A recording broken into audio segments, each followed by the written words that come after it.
وما يتضرعون حتى إذا فتحنا عليه بابا ذا عذاب شديد إذا هم فيه مبلسون وهو الذي أنشأ لكم السمع والأبصار والأفئدة قليلا ما تشكرون وهو الذي ذراكم في الأرض وإليه تحشرون وهو الذي يحيي ويميت وله اختلاف الليل والنهار أفلا تعقلون بل قالوا مثل ما قال الأولون قالوا أئذا متنا وكنا ترابا وعظاما أئنا لمبعوثون لقد وعدنا نحن وآباؤنا هذا من قبل إن هذا إلا أساطير الأولين قل لمن الأرض ومن فيها إن كنتم تعلمون سيقولون لله قل أفلا تذكرون قل من رب السماوات السبع ورب العرش العظيم سيقولون لله قل أفلا تتقون السلام عليكم. من بيده ملكوت كل شيء وهو يجير ولا يجار عليه إن كنتم تعلمون سيقولون لله قل فأنى تسحرون بل أتيناهم بالحق وإنهم لكاذبون ما اتخذ الله من ولد وما كان معه من إله إذا لذهب كل إله بما خلق إذا لذهب كل إله بما خلق ولعلى بعضهم على بعض سبحان الله عما يصفون عالم الغيب والشهادة فتعالى عما يشركون قل رب إما تريني ما يوعدون رب فلا تجعلني في القوم الظالمين وإنا على أن نريك ما نعدهم لقادرون يدفع بالتي هي أحسن السيئة. If you are here, the best way is for you to share the program so someone could have time to watch you. حتى إذا جاء أحدهم الموت قال رب ارجعون حتى إذا جاء أحدهم الموت قال رب ارجعون لعلي أعمل صالحا فيما تركت كلا إنها كلمة هو قائلها ومن ورائهم برزخ إلى يوم يبعثون فإذا نفخ في الصور فلا أنساب بينهم يومئذ ولا يتساءلون فمن ثقلت موازينه فأولئك هم المفلحون ومن خفت موازينه فأولئك الذين خسروا أنفسهم ومن خفت موازينه فأولئك الذين خسروا أنفسهم في جهنم خالدون تلفح وجوههم النار وهم فيها كارحون ألم تكن آياتي تتلى عليكم فكنتم بها تكذبون قالوا ربنا غلبت علينا شقوتنا وكنا قوما السلام عليكم. وعليكم السلام ورحمة الله وبركاته. Sheikh Sharif Mahmoud. Yes, brother, how are you? Alhamdulillah. Sheikh, how are you doing? I am fine, alhamdulillah. What about you? Alhamdulillah. Assalamu alaikum wa rahmatullahi wa barakatuh. Ya ayyuhal mushahidun al-kiram.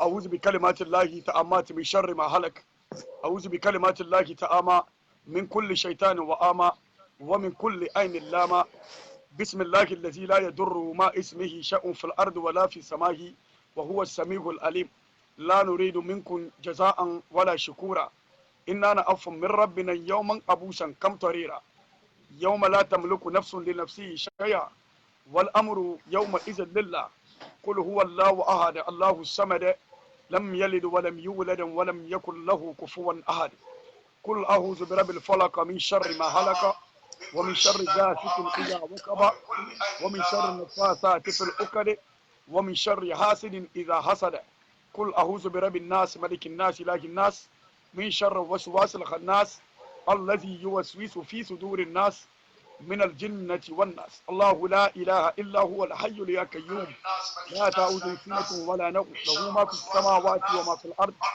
من ذا الذي يشفع عنده إلا بإذنه يعلم ما بين أيديهم وما ألفهم ولا يحيطون بشيء من علمه إلا بما شاء وسع كرسيه السماوات والأرض ولا يؤوده حفظهما وهو العلي العظيم. Assalamu alaikum jama'a. You are listening live on social media, Facebook page. You can follow Peace Dawa Media channel on YouTube for more videos, inshallah. Inshallah, we have Sheikh Sharif Mahmoud from Ghana. He's here to, tell people or teach people or advise people on how jinns, witchcraft, black magic, it's a lot of Asiri, and all this stuff is going on in the Zongo community. But this program is going to be in English, inshallah, so it can be benefit everyone. Those who don't understand Hausa could get their share. So if you are here, please, the best way for you to contribute into this program is for you to share this program. When you share this program, someone will see it and then follow, and so that person too could get a benefit. So if you are here, please, for the sake of Allah, try to share this program on your wall. This is the only thing we need. Try as much as possible to share this program to your what? To your family, to your friends. They say, La yumin ahadukum atta yuhibba lahihim ma yuhibbu li nafsi. So try your best to share this video to your loved ones, to everyone. Inshallah, Sheikh Mahmoud, how are you doing? I am fine, alhamdulillah. What about you and all of the listeners, inshallah? Where are you calling right now? Where are you right now? I am in Ghana, precisely at Techiman. Techiman, yes. So we are traveling from town to town to educate Muslim, train Muslim about all of this spiritual problem. Jinni, Sihri, and Ain, which is evil eye. Wow. So these three things, many Muslims today don't understand what is it. So we want to educate Muslim about it and give Islamic solution. Wow. I hope those who are listening to us today, they should take a pen, because many verses of Quran will be given. Inshallah, they will be using it for themselves and their families, inshallah. MashaAllah. So, Sheikh, where did you study Islam? Where did you study a lot? Where did you study? My name first is Sharif Ali Mahmoud. No. I am originally from Côte d'Ivoire, from Ivory Coast. And I came to Ghana in 2014 first. I came to learn accounting, ACCA program. I was coming and going, and I got married to a sister from here. And later on, she was attacked by the jinn. She was affected by the jinn. And this is when I started learning it. Wow. So I don't present myself to be a scholar. I am a brother. So I want to help those who are affected by the problem to be able to solve it from themselves. Not going to see even any malam, any person first. You can start by yourself to help your family or the problem you have. You can address it before going to see anyone else. Okay, so Sheikh, we got a lot of people who are doing this type of ruqyah. But some people, they got a signboard and all this, and people to come so they can make money. Do you do that too? Exactly. First of all, I learned the ruqyah from a sheikh called Ben Halima Abderraouf. If you go online, you will see a white guy. If you Google his name now, you will see him. He's a very popular guy. So he used to come to Ivory Coast, to Côte d'Ivoire, for campaign, to educate Muslim and train Muslim. And this Imam is well known about the ruqyah. So I did many years with him, and I invited him to Ghana here twice already. He came in 2014. He came also in 2017. Last 2 years, we went to Metro TV, GTV, and we had program to educate Muslim everywhere. Now we are traveling from town to town to establish centers for Muslim to be able to have a permanent solution. Wherever they want to get any Islamic Quran verse and Islamic treatment, with it, which is not mixed with shirk, which is only with the Quran and only with the Islamic teachings. So we Mashallah. would like so we would like also to promote the self-ruqyah. Many people today think that when you have a problem, you have to go and see an imam or a malam who is more pious than you before he will be able to get the solution, which is not true. So inshallah today I would like to mention or to touch some points in our talk today, inshallah. Yeah, but Sheikh, So the first reason of why all, I see some of them, I didn't cut you off. yes, Sorry about that. The exactly. reason why I see Yes, some of them go to the Rukia Malam is most of the yes, people don't know how to read the Arabic Quran, you know what I mean? exactly, So that's the main reason exactly. why I seen it. Like me myself, I don't know how to read Yes, Arabic Quran better. I'm a Zuku, but yes, I try my best a little bit, you know? exactly. So that's So first of maybe. all, Alhamdulillah, you So touched the Sheikh, first for point. now, I'm just going to give you your time for you to, Yeah, it's now the platform is explain. yours. Bismillah, inshallah. No problem. So first of all, I would like to clarify something which is not really understood today in the Muslim community, Yeah, which please, if is you are the here, please try your best yes, on your wall. Share this program for somebody to watch and get something better. Please, exactly, anyone, inshallah. if you are here, the only thing I need you to do, this is exclusively, the only thing I need you to do is type share on your wall. So someone will get it and you're going to get reward from that. Inshallah. Sheikh, Bismillah. Exactly. Okay, so I said, first of all, there is a big mistake many Muslims are doing today. It is thinking that ruqyah has to be performed by an imam, which is a very big mistake. Because today, if you look at the hadith, Rasul Sallallahu Alaihi Wasallam is saying that every Muslim has to recite Ayat al-Kursi, Surah al-Ikhlas, Surah al-Falaq, and Surah al-Nas before sleeping, and you have to blow the air in your hands and you have to apply all over the body. It means that every Muslim today can decide to do his own ruqyah. You can decide to do your own treatment without going to see any imam or any malam. So this is the first point I want to clarify. If you are sick or you have this problem of jinni, of sorcery and evil eye, what you have to know is you don't need to be an imam of Makkah. You don't need to be Hafiz al-Quran. You don't have to know the full Quran to be able to treat yourself. If you have a problem, you can treat yourself with the Quran without being a scholar. So now I am going to the second point, which is the meaning. What is the meaning of ruqyah? What does it mean? So ruqyah means treatment, to treat yourself with the Quran and the prophetic medicine. Now, from which sickness? Mainly in the spiritual world, we have three sicknesses. The first one is sihr, which is sihr, which is the sorcery or witchcraft. The second one is jinn possession or any sickness from the jinn itself. And the third one is evil eye, which is called al-ain, which is someone looking at you, or someone who just envy you from what you have, and inshallah it will affect you from whatever you have. So these three things, you can treat all of this problem with the Quran. You don't need anyone to be able to memorize the full Quran before you'll be able to cure yourself. So the second point I want to mention is this field is very, very, very important, because today we have many Muslims who are sick. They are looking for solution.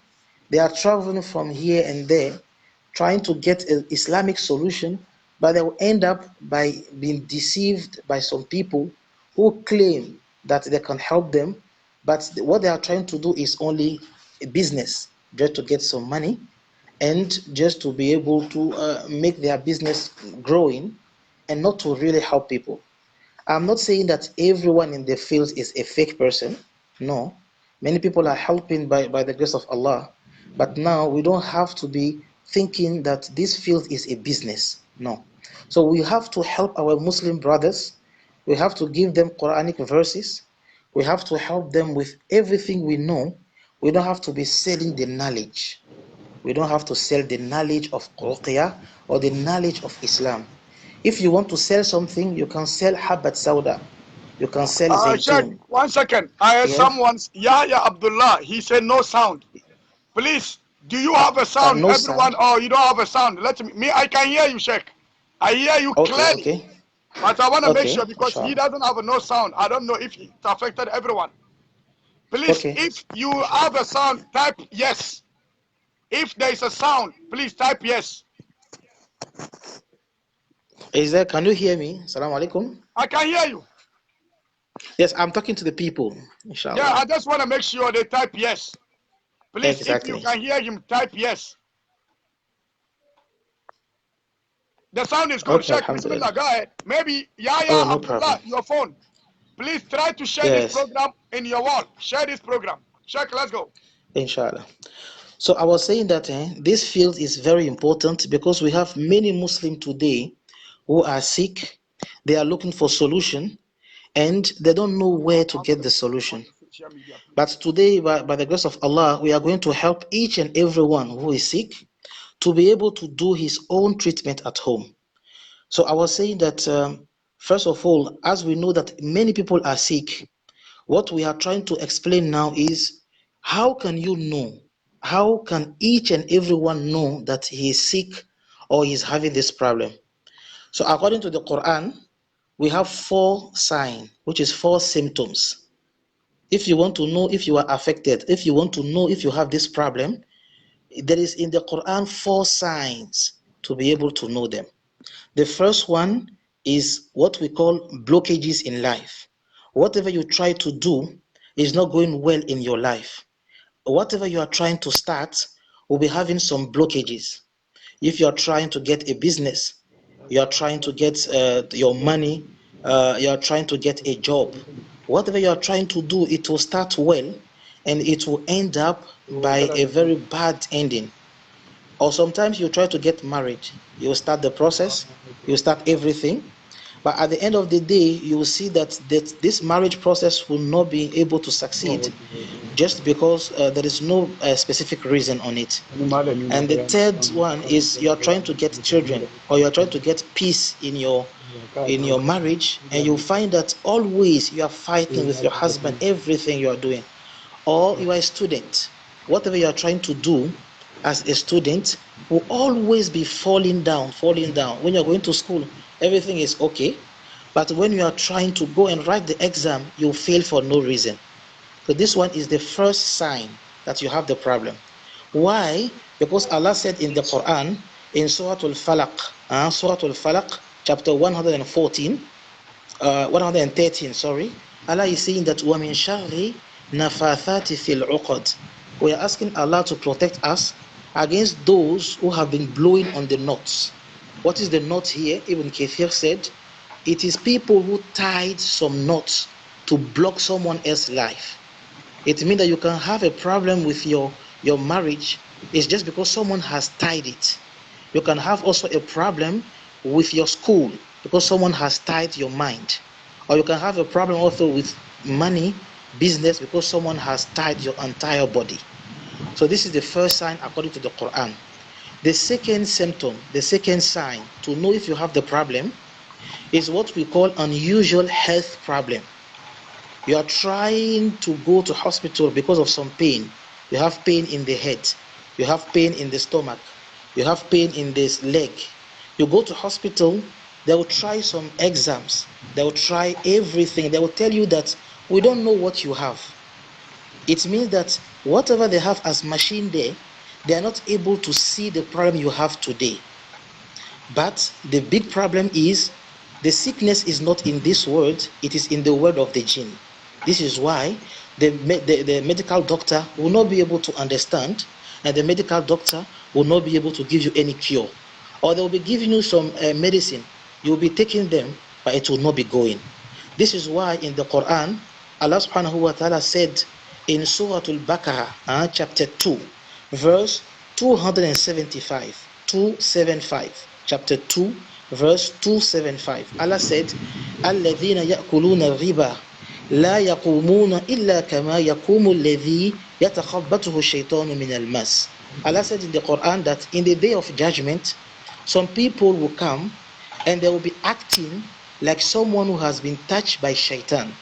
If you look at this word, touched by shaitan, the mufassirun, those who are making the tafsir of Quran, are informing us that it is someone who has been touched by shaitan in the spiritual world.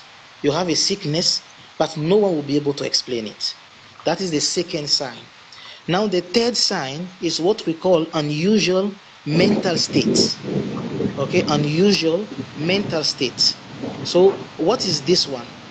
Unusual mental state is when the person have some mental state he cannot explain himself. Like you get angry for no reason. You see some couple, husband and wife, always they are fighting for no reason. If you ask them what is the problem, they cannot explain to you. Or sometimes they have some forgetfulness, or sometimes they have some mental state like hearing things, seeing things moving around them, and they don't understand why it is happening to them. So this symptom is mentioned in the Quran in Surah Al-Baqarah again, chapter 2, verse 102. 102. Okay? Now, Sheikh, go ahead, Sheikh. Don't worry about the comment, Okay. please. The Okay, comments will inshallah. distract you. Sheikh, please, Sorry, don't inshallah. worry about the comments. Just keep moving. No problem. Otherwise, the comment will distract you. Exactly. I will read the Inshallah. comment for you. If anything, I will write you. So just continue. No problem, inshallah.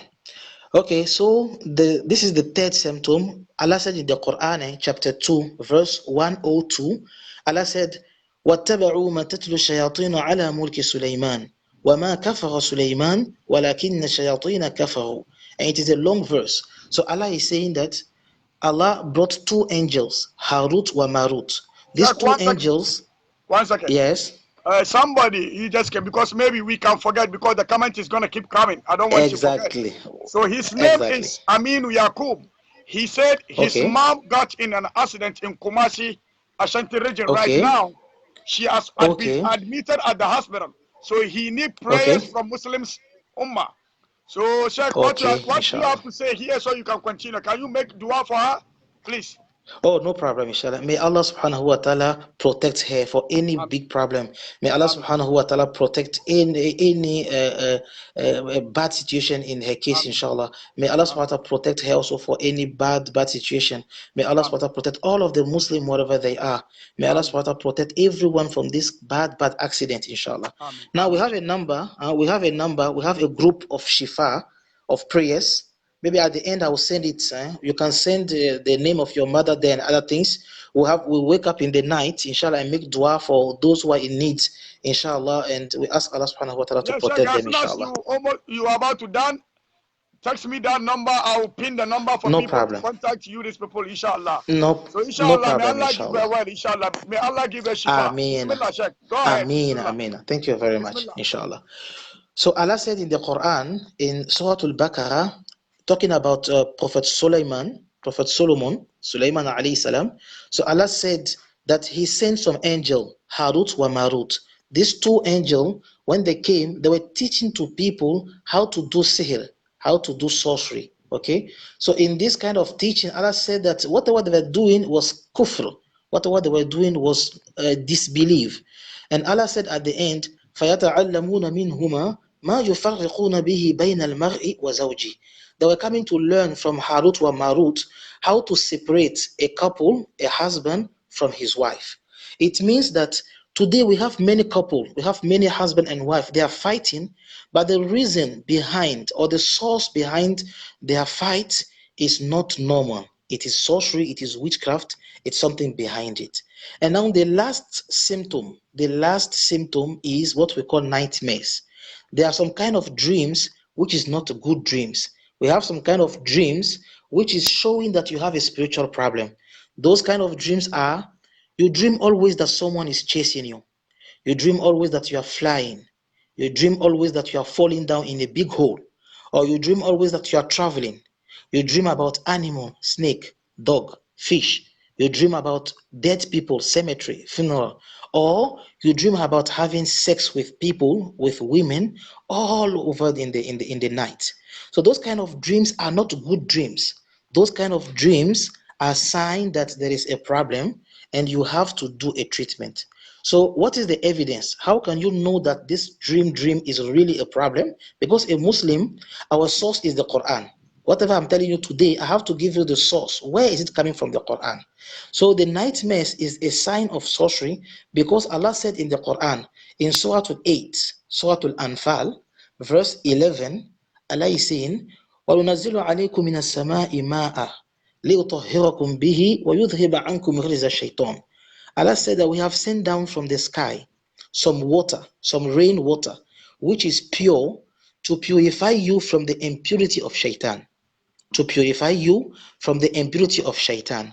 So when you look at the tafsir of this verse in Tafsir Ibn Kathir, which is a very well-known book, so in the book, those imam are explaining that this verse was revealed at the Battle of Badr. The Battle of Badr.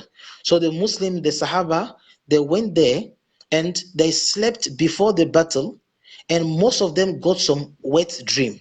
Most of them got some dream having sex with a woman. So when they woke up, Rasul Sallallahu Alaihi Wasallam told them that this is the valley of shaitan. We should leave this place. They left the place and they went somewhere and they were looking for water to be able to purify themselves from this impurity of shaitan. So what we get from this hadith is that the dream the Sahaba had having sex with women, the wet dream, was not a good dream. It was an impurity from shaitan. So Allah said, when you have this problem, what you have to do is to be using some specific water, like rain water, to be able to remove this problem. Okay, so this is the 4 signs. I just want to mention them fast for you to recollect it, inshallah. The first sign is the blockages. Whatever you try to do in your life is not going on well. The second one is the unusual health problem. Your health, you have pain in the body, you go to hospital, no solution. Or thirdly, you have mental state problem. You get angry, you forget too much, you fear things, and you're not able, inshallah, to control yourself. You can hear things moving around you. It can go up to madness. And the fourth one is nightmares. You dream about having sex with people. You dream about animals, snake, dog, fish. You dream about eating, or someone is chasing you, fighting. All of these kind of dreams are not good dreams. Those kind of dreams are dreams from shaitan. So if you have one of these problems, now those who are listening to us, if you have maybe a pen or a paper, or maybe inshallah you can get the video later on, I'm going to explain to you now how you can solve this problem yourself. How you can solve the problem yourself. Okay, so now if you see that you have one of these problems, how can you do? What can you do to be able to remove the problem? The first thing you have to do is you have to take some water. Okay, you take some water in a jerrycan gallon, the big gallon, the yellow gallon. I think in Ghana here you are calling it a kufor gallon, the yellow gallon. You take this gallon, you clean it very well, you put some water in it, clean water, and now you just read on the water Fatiha, the first Fatiha, Ayat al-Kursi, Surah al-Ikhlas, Surah al-Falaq, and Surah al-Nas. Okay, Fatiha, Ayat al-Kursi, Surah al-Falaq, Surah al-Nas, and Surah al-Ikhlas. Okay, so on top of all of yes, Sheikh, I'm not distracting you. When you say Fatiha, no problem. Ayat al-Kursi, Surah Yes. al-Ikhlas, Falak, Nas. A lot of people Nas. don't know the meaning of those All of 3 this one. surahs because they say Surah al-Qul Okay. Huwallahu. Okay, inshallah. So you said Surah Qul Qul Huwallahu Huwallahu Ahad, Ahad, Qul A'udhu Birabbil Qul A'udhu Falaq, Birabbil Falaq, Qul A'udhu Birabbin Qul Nas. A'udhu That Birabbin is the Nas. name. The real name is Nas, Inshallah. and that.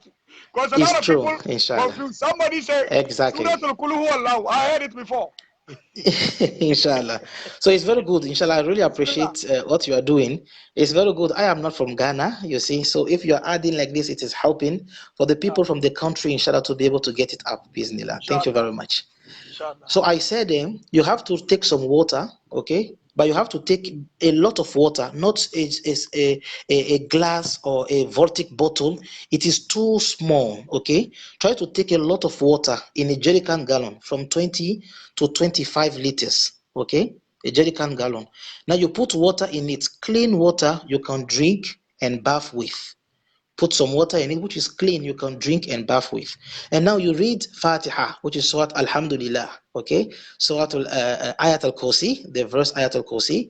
And you Surah Qul Huwa Allahu Ahad, Qul a'udhu bi rabbil falak, Qul a'udhu bi rabbin nas. You see? So if you take any book of Ruqya or any book of Hadith Dua, there is many verse for the Ruqya. But what we are trying to do now is to help the lay Muslim, to help the common Muslim to be able to do his own treatment. So what we have found is that it is not necessary for you to know the full Quran to be able to do your treatment. You don't need the full Quran to be able to do your own treatment. Okay, so the little verse I'm now quoting, I'll tell you now how to do it, inshallah. So you recite Fatiha 11 times, Fatiha 11 times, Ayatul Kursi 11 times. 1 second, please. Yes. You can get a pen and a paper, or if you have a tablet, Yes. If you have a Yes. tablet, you can just Okay. go onto your bookmark, or maybe if you Yes. have another phone, so you can start Yes. putting the numbers, because those numbers are Yes. very important, inshallah. So Sheikh, Yes, no bismillah. problem. No problem. No, you see, I memorized them by heart. So it is Yeah, in my Sheikh, head. So one maybe of I'll our be Sheikh writing. is here, Sheikh Albani. He just finished one of Okay, the program inshallah. about the same program, and I was just telling him about MashaAllah. it. Inshallah, is here. You can welcome him, inshallah. MashaAllah. Thank you very much, Sheikh Albani. We ask Allah, inshallah, to help all of us, inshallah, and we need to support each other in this field, not to be fighting, unfortunately, for what we have been seeing now. People are taking this field as a business and thinking about fighting. We have to think about how to join our forces to be able to help the Muslim Ummah, because they are in need, bi'Iznillah. So I'm coming back to how to do the Quranic water. So I said then, you recite Fatiha, Ayat al-Kursi, Kul huwa Allahu ahad, Kul a'udhu bi rabbil falak, Kul a'udhu bi rabbin nas. And inshallah, what you have to do, you have to recite each of them 11 times. You have to recite each of them 11 times. And now there is some verses which we have seen, which is very important concerning this sihr problem. It is the verses of Musa alayhi salam with the sorceress of Fir'aun. Those verses are in Surah Al-A'raf, chapter 7, Surah Al-A'raf, chapter 7, verse 117 to 122. Chapter 7, verse 117 to 122. Allah said, وَأَوْحَيْنَا إِلَى مُوسَىٰ أَنْ أَلْقِيَ عَصَاكَ فَإِذَا هِيَ تَلْقَفُ مَا يَأْفِكُونَ, to the end of those ayah. The second one is in chapter 10, which is Surah Yunus, verse 81-82. Verse 81-82, inshallah. So what you have to recite again is chapter Toha, chapter 20, verse 81, verse 68 to 70. Okay, so all of these verses you have to read each and every one of them 11 times. Okay, people may ask me now, why do we have to recite 11? Is there any power? Is there any specific power in the 11? No. The 11 is just an example. Okay, you can do it 3 times, you can do it 5 times, you can do it 100 times, you can do it as much as possible. What you have to know is the more you recite the Quran, the more the light of the Quran will enter in the water. And when you'll be drinking and bathing with the water, it will also enter in the body and it will help you also, bi'Iznillah. So the 11 is just an example. We have noticed that most of the cases now, when you are reciting less than 11, is not giving the result we are looking for.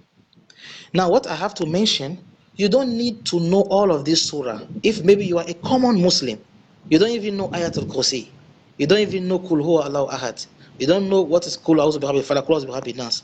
How can you do? So what you have to know is you need to recite on the water from 40 to 50 minutes. You need to recite on the water from 40 to 50 minutes. Okay, so when you're reciting, it will give you enough light in the Quran, in the water, to be able to remove much more of the problem of sihr, of jinni and ayn you can have on the problem, inshallah. So when you recite those verses, you have to blow in the water.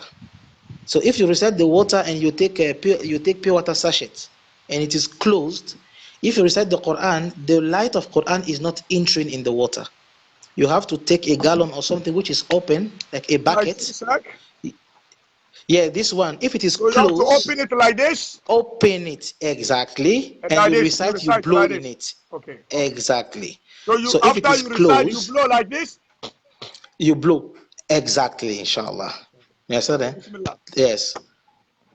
So you have to recite in the water and you make sure it is open. When you finish, you blow in it. Now, people will ask us, why are you asking people to read the Quran on water and you don't advise them to just read the Quran? You understand?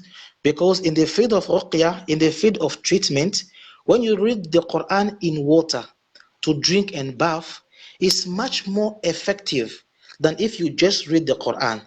Like if you feel hot and you cool down yourself with a fan, and if you feel hot and you cool down yourself with a shower, the shower will cool you more than just the fan.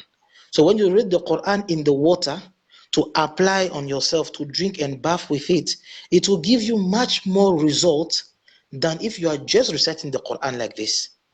Okay, so it is advisable for you to read those verses in the water to be able, inshallah, to cure and treat yourself, bismillah. And now, what I want to advise now, the water is not the only thing you can do to be able to treat yourself. I would like also to mention some of the little protection that Muslims today are really neglecting. But wallahi, this is the great protection we're not even considering like this. For example, you see some Muslim, they don't go, when they are going to lie down to sleep, they're coming from work or they are coming from their activities, they are tired, they will forget about performing ablution, reading Ayatul Kursi, Surah Al-Ikhlas, Falak, Nas. They will forget to be reciting all of this one, but they don't know that this is what can really protect them, and this is really what can help them. So I'm Sheikh, making this appeal. Yes? Sheikh, I didn't cut off before you go. Those who just joined, please. The best way for someone to benefit from this is by you sharing it on your wall, so people could get a Exactly. benefit from it. And the second is someone. There was one comment here. Lubaba to Yes. Habib Jahula. Yes. She said, can she recite it in English and blow it off as a ruqyah because she doesn't know how to. If maybe somebody doesn't know how to read the Quran, can you do Yes. Alhamdulillah in the name of Allah, the most merciful, the beneficiary? Can you do that or not? Yes. So the scholars have differed about that one. Okay. So the Quran in English is not the Quran. The Quran in English is just a translation. You understand? So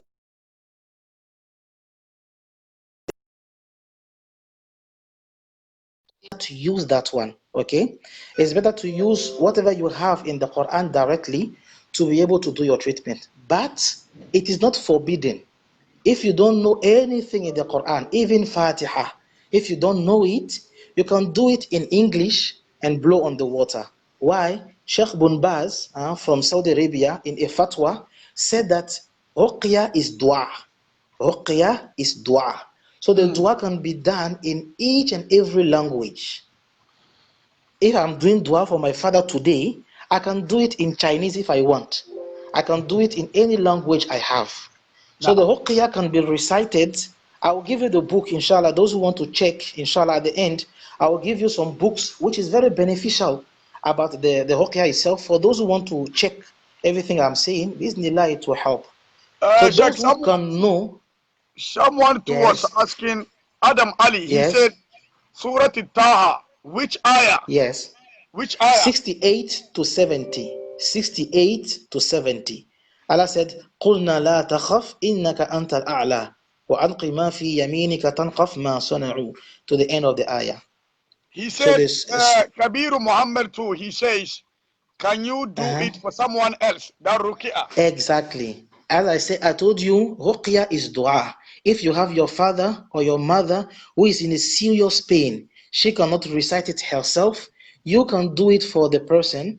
You can do it on the water, you blow in it, and you give to that person. Or if you have some children who are very small, they cannot recite for themselves, you read this ayah in the water and you give it to the children. Bi-iznillah, it will be a great protection by the grace of Allah What subhanahu about wa ta'ala. Surah Yunus? Which ayat? Surah Yeah. Yunus. Yunus 81, 82. 81, 82. فَلَمَّا أَلْقَى قَالَ مُوسَى مَا جِئْتُمْ بِهِ سِحْرٌ إِنَّ اللَّهَ سَيُبْطِلُ. Allah will destroy everything. Okay, inshallah. Bismillah, Sheikh, Okay? continue, inshallah. Okay, so I was talking about the protection. I said Many people today, they are sick, they have the symptoms. We explain to them how they can use the Quran to treat themselves. Now, the second thing I want to mention now is the protection. Okay, the protection, it is very important that people should not play with it. Our imams are talking about it, but people, when they come, they're still lazy, they are tired, so they neglect performing ablution, reading Ayatul Kursi, Qul Huwa Falak Nas 3 times, and apply on their body. Wallahi, I'm making this appeal to my brothers. Don't play with this small sunnah. You know, whatever the jinn is trying to attack you, they attack us in the dreams. When the jinn want to come and put some sihr on you, they come in the dream, they chase you, or you see them having the shape of snake, or the shape of a dog, or the shape of bull, cow. They attack you, chase you, they bite you in the dream. When you wake up in the morning, you feel the pain wherever they have attacked you in the night. It means that the dream is the best part the jinns are using to attack human beings. So please, my brothers and sisters, don't play with Ayatul Kursi, Qul Huwa Falak Nas 3 times before sleeping in the night. We also have some dua. We call it dua of morning and evening, dua of sabah wal masa. Okay, dua of morning and evening. So those dua, we have them in many books like Hisnul Muslim. You can have many of them. But today, I'm going to advise you to concentrate on 3 or 4 of them. Okay, I'm going to ask you to concentrate if you want to really to close the door of jinni, of sihr. Yes, brother. Sheikh, what about the Surah Al-Araf? Which ayah? Yes. Which ayah? 117 to 122. 117 to 117. Okay. Yes. Bashir Barry, he said, what about now? Someone doesn't know Yes. how to read how to read Ayat al-Kursi. Can that person read only the three Qul Huwallahu, Qul A'udhu Birabbil Falak, Birabbil Nas only? Can you do that only? Yes. Okay. Yes, you know, the full Quran, the whole Quran is from Allah. Allah said, وَنُنَزِّلُ مِنَ الْقُرْآنِ مَا هُوَ شِفَاءٌ وَرَحْمَةٌ لِلْمُؤْمِنِينَ. Min al-Quran, it means the whole Quran itself is a shifa for the Muslim. So whatever you know in the Quran, even if it's only Fatiha, it's only Qul A'udhu Birabbil Falak, or only Qul A'udhu Birabbil Nas, you know, you can use that one to do your own treatment. Now I'm saying, it depends on the time you spend in reciting it. If you do Fatiha only once in a whole gallon, the light of Quran in it will not be very much to be able to remove the problem you have. So what we advise you, if you know only Falak, you can do Falak again, you finish, you repeat it again. You repeat it again for 40 minutes. It is the same Allah you are calling, it's the same Quran you are using, and by the grace of Allah subhanahu wa ta'ala, it will give you a great result by the grace of Allah. I hope everyone has got this part, inshallah. Yeah, Bismillah, inshallah. Continue, Sheikh. So I am going back to the protection. I said the first protection I was giving to you is to perform ablution, read Ayatul Kursi, Qul Huwa Falak Nas before sleeping. And after that now, we have a second, which is dua of sabah wal masa, which is the dua of morning and evening. So I was telling you that I want to give you some little dua in it, which is very important because the dua of morning and evening is many. The dua of morning and evening is many. So maybe you cannot recite all of them. So what I can advise you is to be reciting whatever you know out of it. Okay. Now we have 4 in all of the dua, which is really important concerning the subject of jinn, sihr, and ayn. So on this one, you have to make sure that you recite them in the morning and in the evening. So the first one is La ilaha illallah wahdahu la sharika la lahul mulku wa lahul hamdu wa huwa ala kulli shay'in qadir. So this dua is a very powerful dua. But today, many Muslims are neglecting it because they feel that it is long. They feel like it is long and they cannot be reciting this one because they are in hurry. They are going to work. They are really in hurry, so they cannot recite that one. I'm telling you, my brothers, my sisters, take your time. After Fajr Salah, sit down and just recite this dua. La ilaha illallah wahdahu la sharika la lahul mulku wa lahul hamdu wa huwa ala kulli shay'in qadir. The minimum you have to say is 10 times. but the good number is 100 times. And if you take, there is a scholar who is called Wahid Abdul Salam Bali. Wahid Abdul Salam Bali. He wrote a very well-known book called Sarimul Batar, the cutting sword. He's in Egypt. So this scholar explained that one day he was reciting Quran on a lady, and a jinn possessed her. When the jinn possessed her, he started reciting the Quran on her, and the jinn said, I will leave the lady at one condition.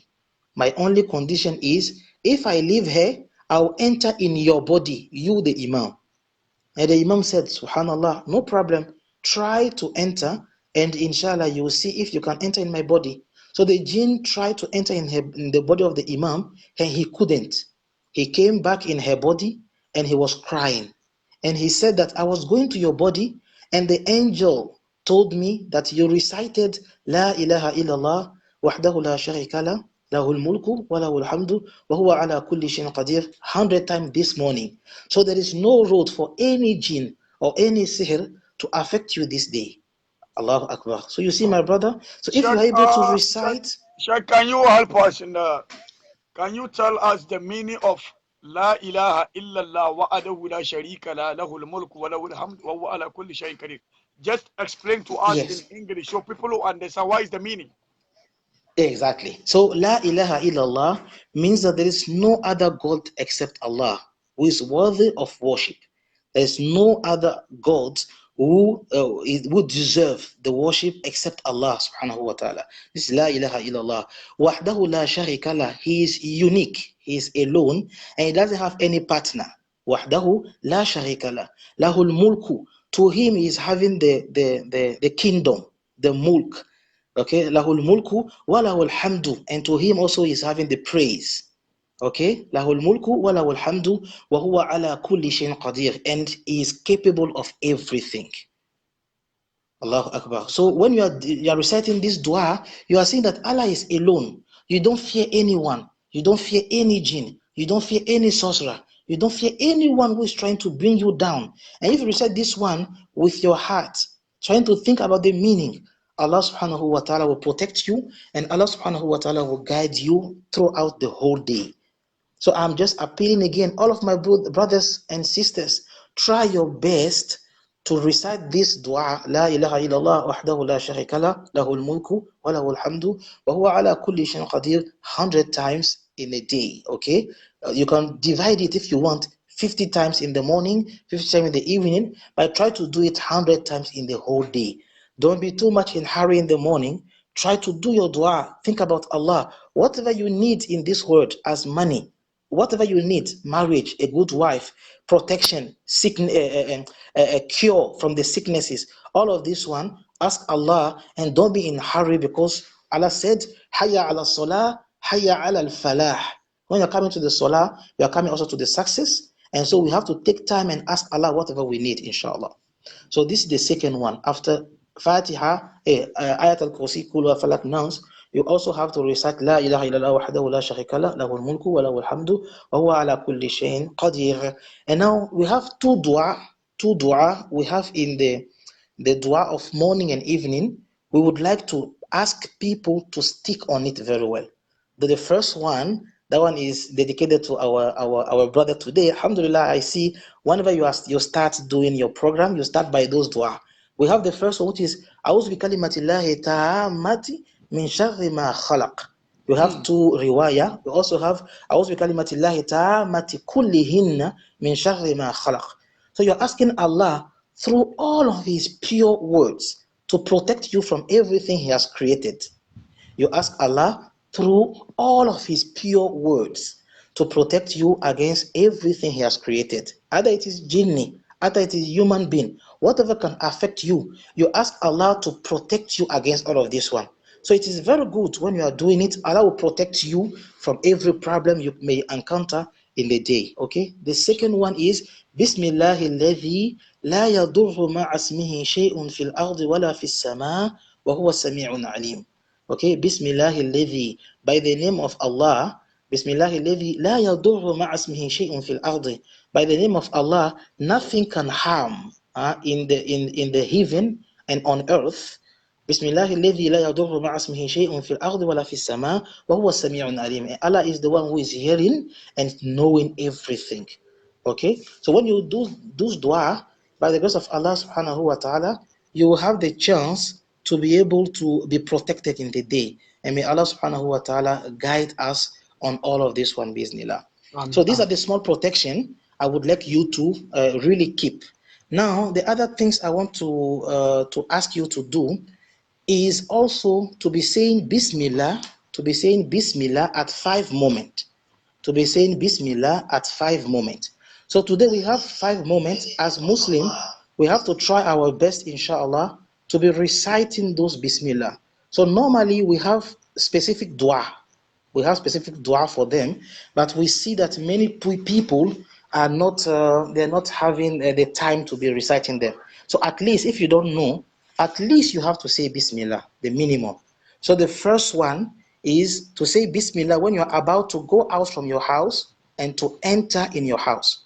The first place to say Bismillah is when you are about to go out from your house and enter in your house.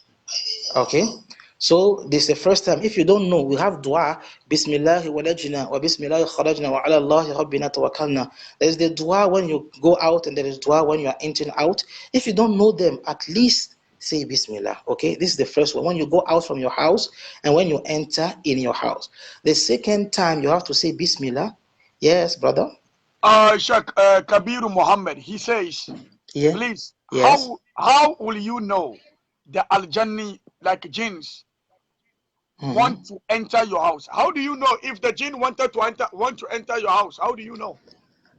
Exactly. So first of all, we have some sign which is explained in the books. You know, I cannot explain all of the sign here. I will just give you some little of them just for you to have an idea. So when the jinn is trying to enter in your house, you will feel their presence. Okay? When they want to enter in your house, you will feel their presence. So the first one is that you'll be hearing some noises or voices in the house. Sometimes you are alone and you see that someone is calling you. You will hear your name from somewhere, and nobody will, when you look at that place, you'll not be able to see any person at that place. So you know someone is calling you, but you're not able to see the person. Can you welcome one of our Sheikh Abbas of Metro TV, Accra? Is here. He says, MashaAllah. Can you welcome him Oh, to inshallah? No, Imam Abbas, alhamdulillah, he received us at Metro TV with our Imam, Sheikh Ben Halima Abdel Rauf. I'm very happy to see him here, and I ask Allah subhanahu wa ta'ala to help him and bless him, because he has been a great help in the work we have been doing in the whole country. And bi'idhnillah, inshallah, if I think the program, I will call him, and inshallah, thank him also for everything he did for us. He's one of my scholars too, very, very nice guy, inshallah. No, he is my big scholar also, inshallah. So Imam Abbas, I greet you first, and I hope everything is okay. And we need your dua, we need your prayers. You are our Imam. We also need your advices, and we need you to always continue helping and supporting us, bismillah. May Allah help all of us, bismillah. Okay, so I will just continue on where I was. So I was saying that, so it is very important for each and everyone to be able to check up with those dua. Okay, I just want to mention them fast again. Don't forget to perform ablution when you are about to sleep. Don't forget to perform ablution when you are about to sleep. Don't perform also to recite Ayatul Kursi, Qul Huwa Falak Nas, before you sleep.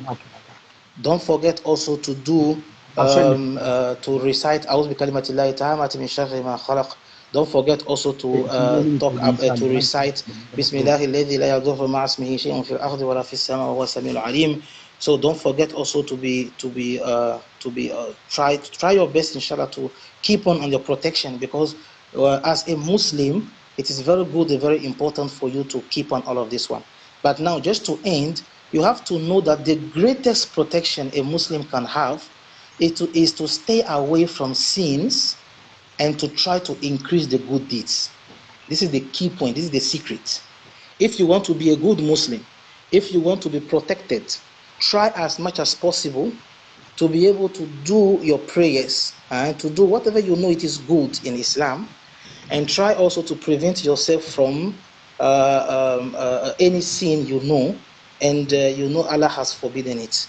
So try your best to be very far away from that one, and by the grace of Allah subhanahu wa ta'ala, it will also help in doing it, inshallah. So I would like to continue.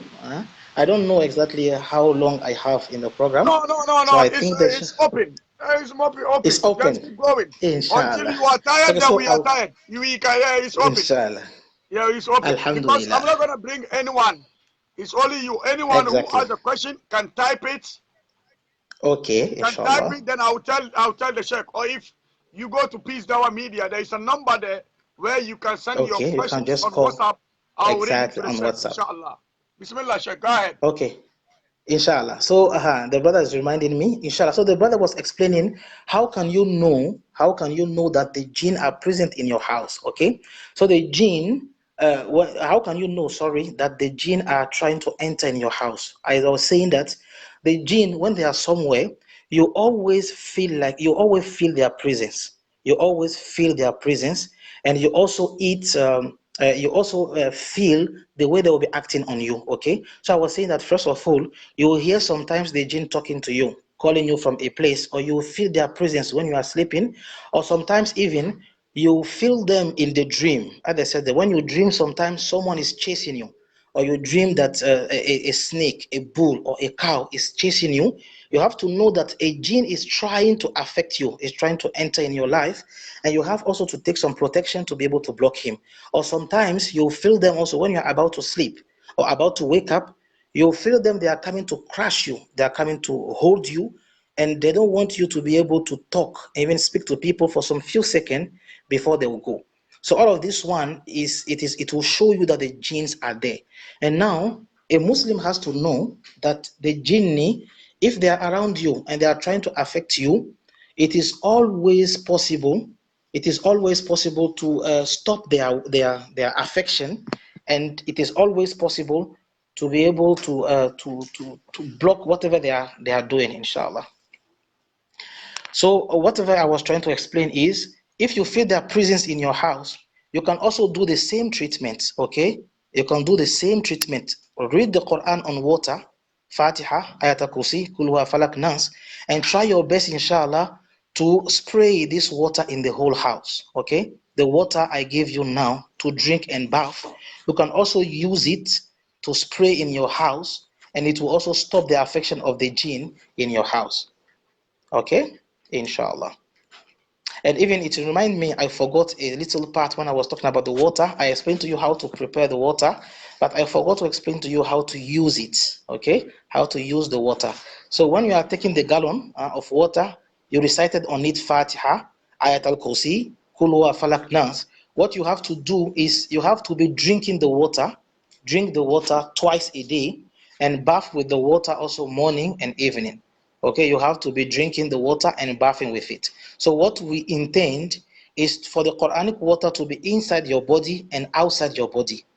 Okay, the Quran to be inside your body and outside your body. So you drink it with the niyyah. You say Bismillah with the niyyah. Whatever I have as problem inside my body, may Allah subhanahu wa ta'ala remove everything. And whatever I have also on me, may Allah subhanahu wa ta'ala also remove everything, inshallah. If you are doing like this, by the grace of Allah, it will stop the sihr in you, it will stop the jinn in you, and it will stop also many things, inshallah. If you feel the jinn in your house, you feel them coming to your family, try your best, inshallah, to also spray the water. You take the water and you spray the water all over your house. You insist on the door, on the windows, and where you are sleeping. All of these places are very, very important because this is how the jinn used to attack people, bismillah. Okay, Okay, Sheikh, so I hope I answered the someone is question. asking about Ajwa and Zamzam. What are you Yes. saying about that? Oh, wallahi. You know, I was planning at the end of the session to be able to give you some books, some Okay, references then we can for you hold to it be up able. until the end of the section. No problem. Exactly, Okay, inshallah. So I'll come back on there it, is Abdul bismillah. Karim. Okay? Abdul Karim, he says, when you Yes. recite it, will you Yes. spite it in the water like this? Yes. So Do you have to do? exactly. Yes. Okay. So now you see the hadith which has been used as an evidence concerning the blowing of the water is the hadith talking about before sleeping, we have to use our hands to recite Fatiha, Ayat al-Kursi, Kul Huwa Falak Nas before sleeping.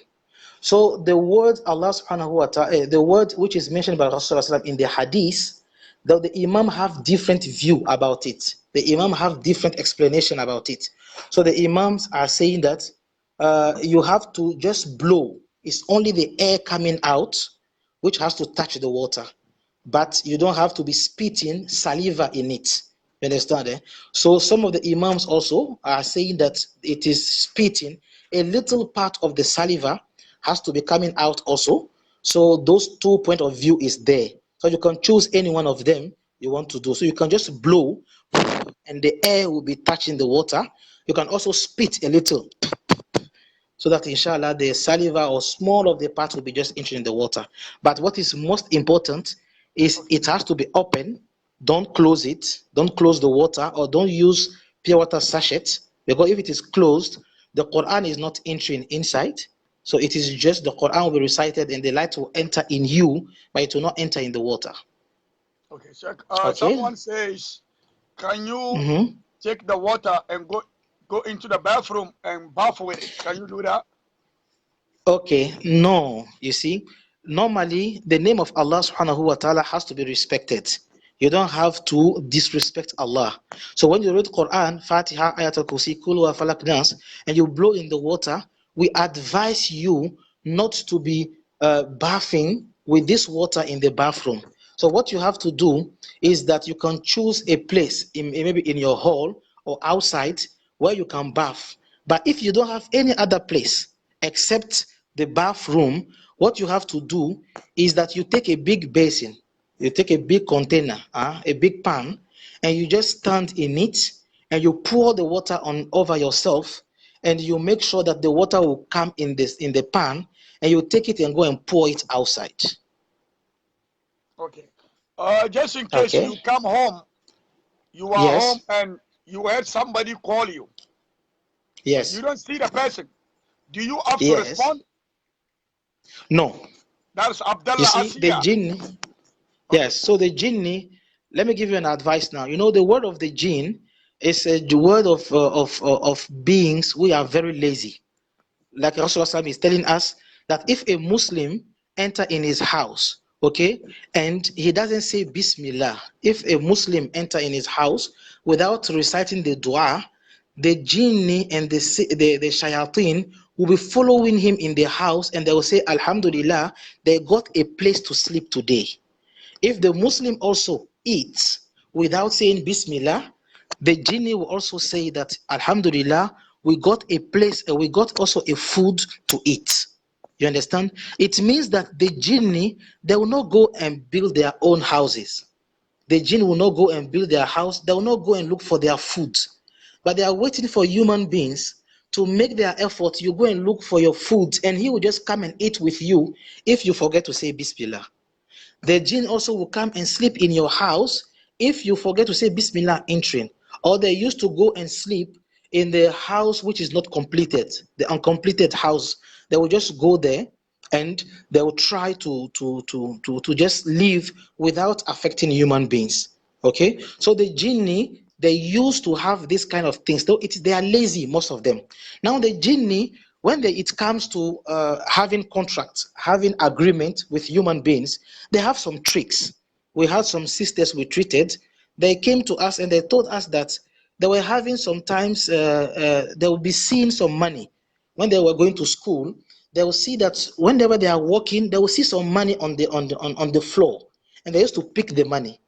And later on, when we tried to remove the jinn, they were saying that no, they accepted our money. We were giving them some money, they were taking it. So now they are our wives. So they cannot refuse now to continue with us because they accepted our money. So if you see some money on your road, you are walking, even if it is 50 Ghana cedis and you are broke completely, my friend, if it's not yours, if you try to give it to the people who may look for who is the owner and give it to the person. But if you take it and you go and use it, if it is a jinn who give that money, he will consider you to be his wife or his husband, and he will follow you and disturb you for the rest of your life. You see? Okay. So if you see the jinn also calling you, if the jinn call you in the house, if you look at the place, you don't know anyone who is there, don't respond. Because some of them, when you respond, they think that they propose the marriage to you and you accept it. So if you accept the marriage, so it will be simple for them to be able now to follow you and to be thinking that they have some rights over you, and they can even block any other woman or any other husband to come to you because they think that they are married to you because you accepted their proposal. Okay, so if you hear your name, if you responded, you just recite some Quran, Ayat al-Kursi or Kul wa Falak Nas, to ask Allah inshallah to protect you, and inshallah it will be okay, biznillah. Okay, Sheikh, just in case you come home and you see some animal in Yes. your house or snake, Yeah. do you have to Yes. kill it, or what do you have to do? Okay, so in the hadith, we have a very well-known hadith. There is a Sahaba who traveled, and Rasulullah said that some of the jinn Muslim converted to Islam, and they were in Medina.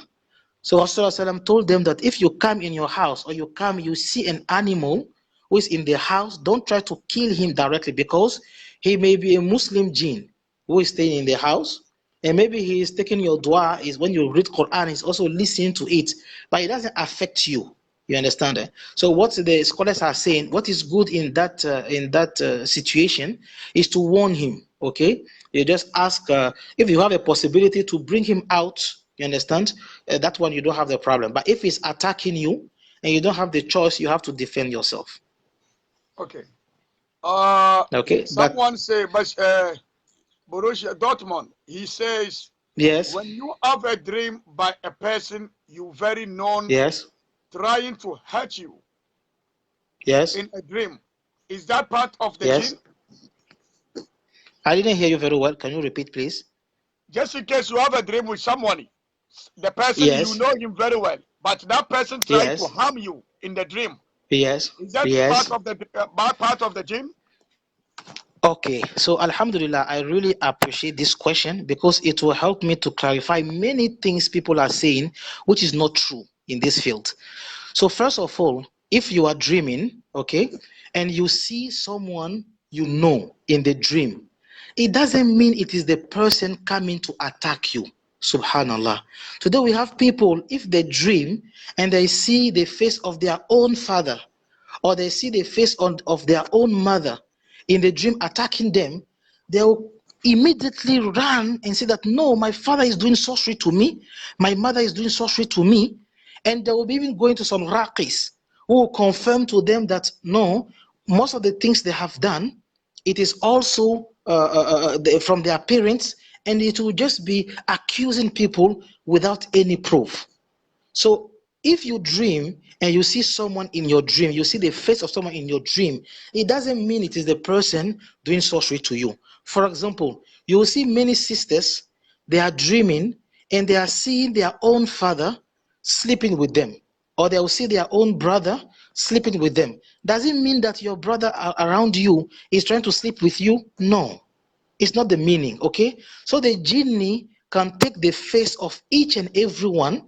Okay, the genie can take the face of each and every one, and they can try to approach you in the dream with that face, so that you will feel confident and you will let the jinn come to be able to do his bad work. I hope you understand what I'm saying.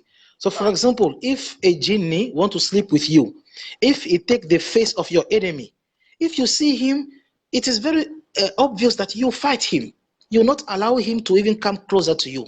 So the genie will never be foolish and to come to you with the face of your father or your mother, with the face of your enemy, because he knows that you will definitely sack him. So he will take the face of someone close to you, so that he can come close to you and he can maybe have sex with you, or he can sleep with you, or he can affect you. So please, if you see in your dream someone who is having a face, what you have to do is you have to fight back in the dream. I'm sure that many people will be surprised. And people are asking, is it possible for a Muslim to fight in his dream? Yes. So if you see your father in the dream, fight your father in the dream. Don't go physically and try to fight your father physically. Subhanallah, it's not that. Whatever you see in the word of the dream, you can deal with it in the word of the dream directly. Now, how can you do it? You see, a Muslim, when you recite Fatiha, Ayat al-Kursi, oh subhanAllah, when you recite Ayat al-Kursi, Kul huwa falak nas, before you sleep, it's giving you enough light to be able to fight those who attack you in your dream. So if you see someone in your dream, try to fight the person in the dream, try to finish with the person in the dream directly. And that's what will give you enough light to be able to fight all of your enemies. But please, don't go and insult your father. Don't go and attack your father, your brother, because you saw him in the dream. Don't go and attack someone who is neighbor to you just because you saw him in the dream. No. If you see him in the dream, even if he's the person doing the sorcery to you, ask Allah to help you in the dream and try to finish with him in the dream. And you will see that whatever he's doing to you as bad things, we just go back to him and it is finished. Okay? Inshallah. So I will try to continue on what so I said, since we started, I was able to cover 3 areas. The first one was the definition. What is the meaning of ruqya? We've explained a little what is ruqya. The second one was what is the symptoms? What is the symptoms? So we explained about the 4 symptoms in the Quran. And after that one also, we talk about what can you do to treat yourself. We talk about the Quranic water. You can prepare, take the gallon, read the Quran on it, inshallah, and it will also give the result. And now, after that, we talk about the protection. What can you do to protect yourself? Okay? And now, what I want to touch after that one is, how can we solve the sihr problem? How Sheikh, can you Sheikh, solve? let me ask you this Yes, question before you go. exactly. Someone asked this question, Hussein King Yes, Boxing.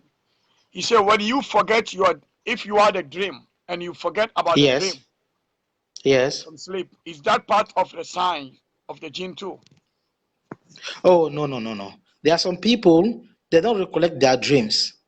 There are some people, they don't recollect their dreams. It doesn't mean it's a problem of the sihr, but it is just that if they have a problem in the sihr world, it is difficult for them to know.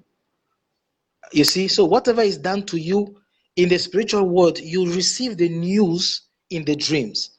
If you see someone chasing you, so you know that something is trying to be done on you, for example, or if someone is chasing you with the snake shape or the dog shape, you know the person is trying to do something bad to you.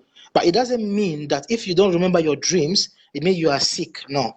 But you can ask Allah before you sleep, Ya Allah, help me to remind me my dreams, and inshallah Allah will help you to remember your dreams. Sorry. Okay, Sheikh. Can a woman, a lady Yes, like a woman, give birth to a jinn? exactly, inshallah. So if you take the book in the school of thought of Imam Malik, Sheikh, in the one school of second. thought Let me of Imam, let me clarify something. A lot of people, yeah, if I don't see your message, because the message keep yes, coming, so it keep on going. yeah, That is why I try it's to true. scroll down. So please, if I don't see it, repeat it back. So Sheikh, Bismillah. No problem. So inshallah, um, I forgot what was the question again. If Um, can a woman give birth to a jinn? Aha, exactly. Thank you very much. So I was saying that if you see in the book of in the school of thought of Imam Malik, you can see in the book of Imam Malik, he had in his Muwatta, in the book of Imam Malik, he explained that we That is have these stories. from Muwatta Malik, Muwatta Imam Muwatta Malik. Malik, exactly. Okay, Yes, Bismillah. Imam Malik.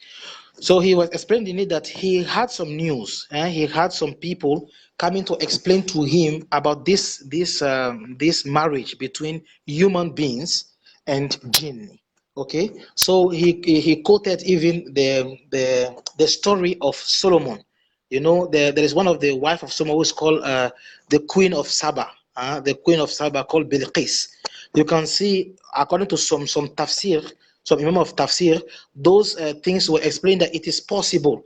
It has happened before, because they were saying that the father of Bilqis is a human being and the mother of Bilqis was a jinn.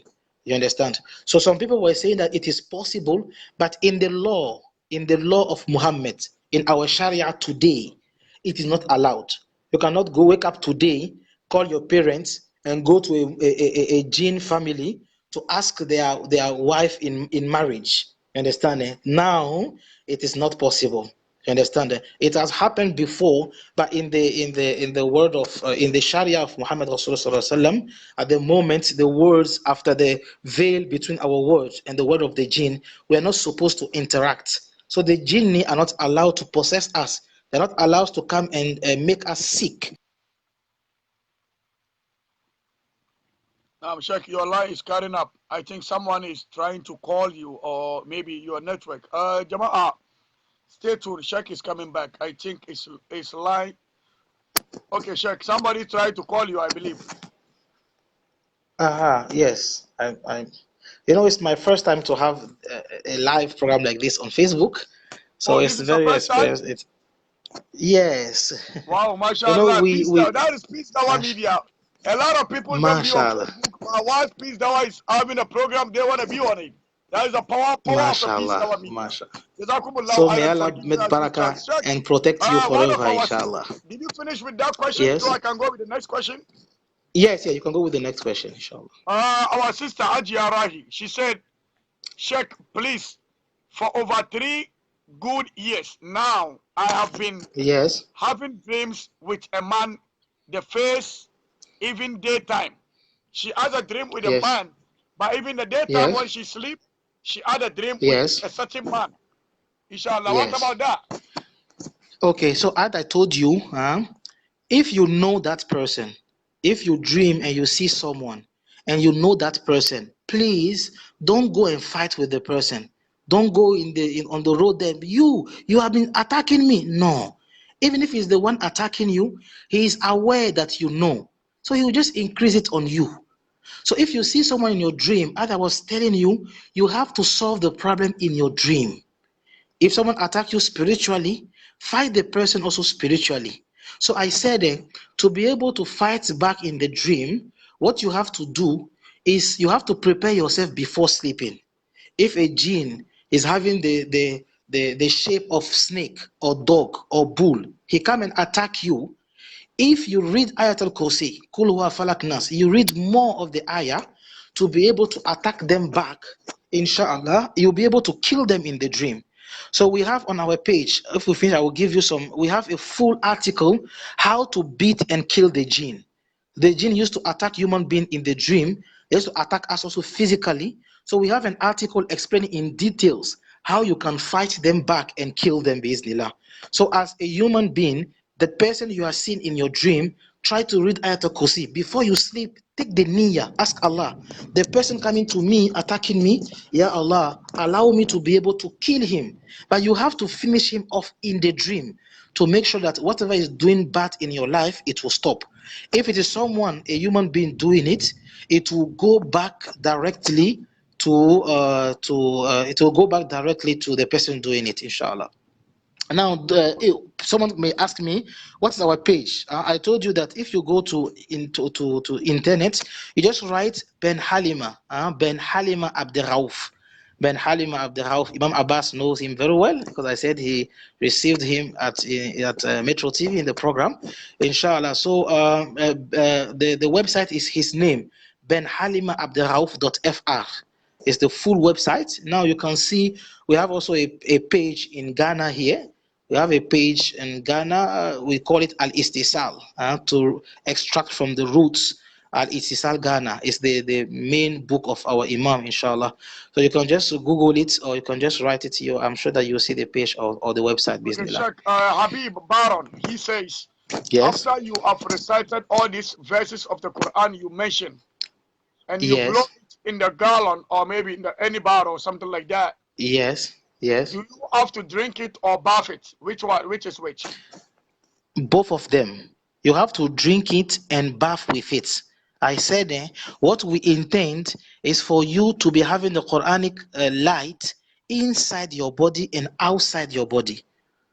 Okay, sometimes you have eaten sorcery, you have sorcery in your stomach, so the drinking one will help for the stomach problem. Sometimes also you have sorcery on your skin, you have sorcery on your body, so that one also will help to be able, inshallah, to remove what is outside. So it is very needed for you to be drinking it, drink the water and bath also with the water. Biiznillah, it will remove whatever is inside and outside, inshallah. Okay. Sheikh, what about Abdullah Asia Abdullah? She says, what about those Yes. ladies wearing kind of dresses and all this stuff? Does the jinn too attract them when they wearing so much on Islamic dresses? What advice can you Yes. give to the woman up on that situation?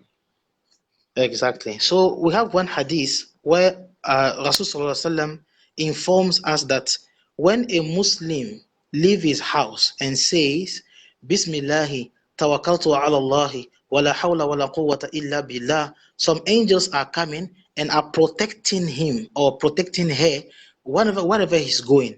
But if the person starts sinning, if you have some sins you are doing which is opened, you go and drink alcohol, or a Muslim lady who is not dressed well, the angel cannot stay close to the person to be able to protect them.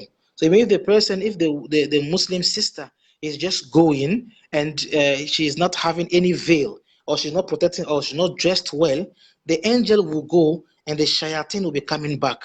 So most of the time, if you have some spiritual problem and you're not dressing well, or you are far from Allah, you're not also praying the way you are supposed to pray, it will also delay the answer of the ruqyah. But never someone can say that you will never be cured if you are not a practicing Muslim. No, Allah only can cure. But the person can still make some dua, it will give some result. But the best way is to be close to Allah and to make sure that by the grace of Allah, when you make dua to Him, He will answer him as fast as possible.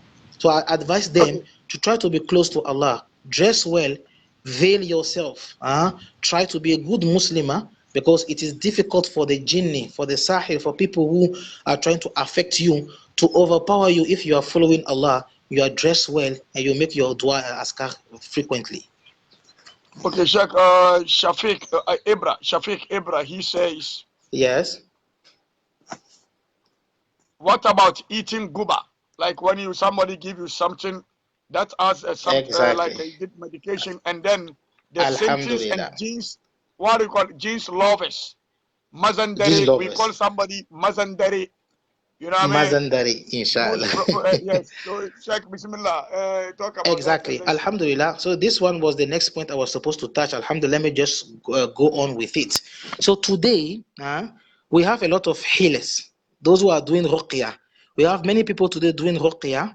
When they want to treat their patients, when they want to help Muslim, they used to try to look for where is the sorcery and how it has been done. I'll just repeat again.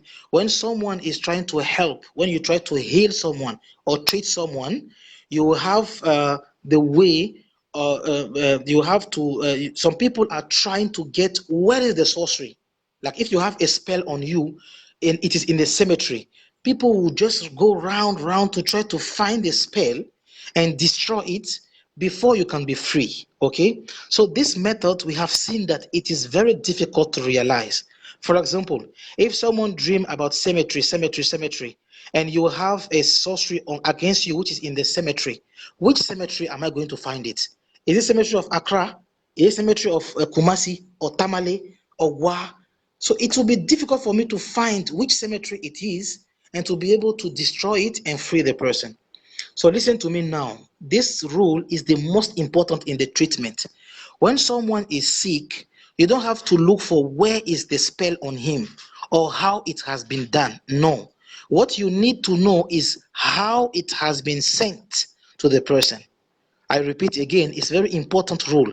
If someone is sick around you, you want to help the person, you don't have to know how the sorcery has been done or where it has been put. No. What you need to know is how it has been sent to the person.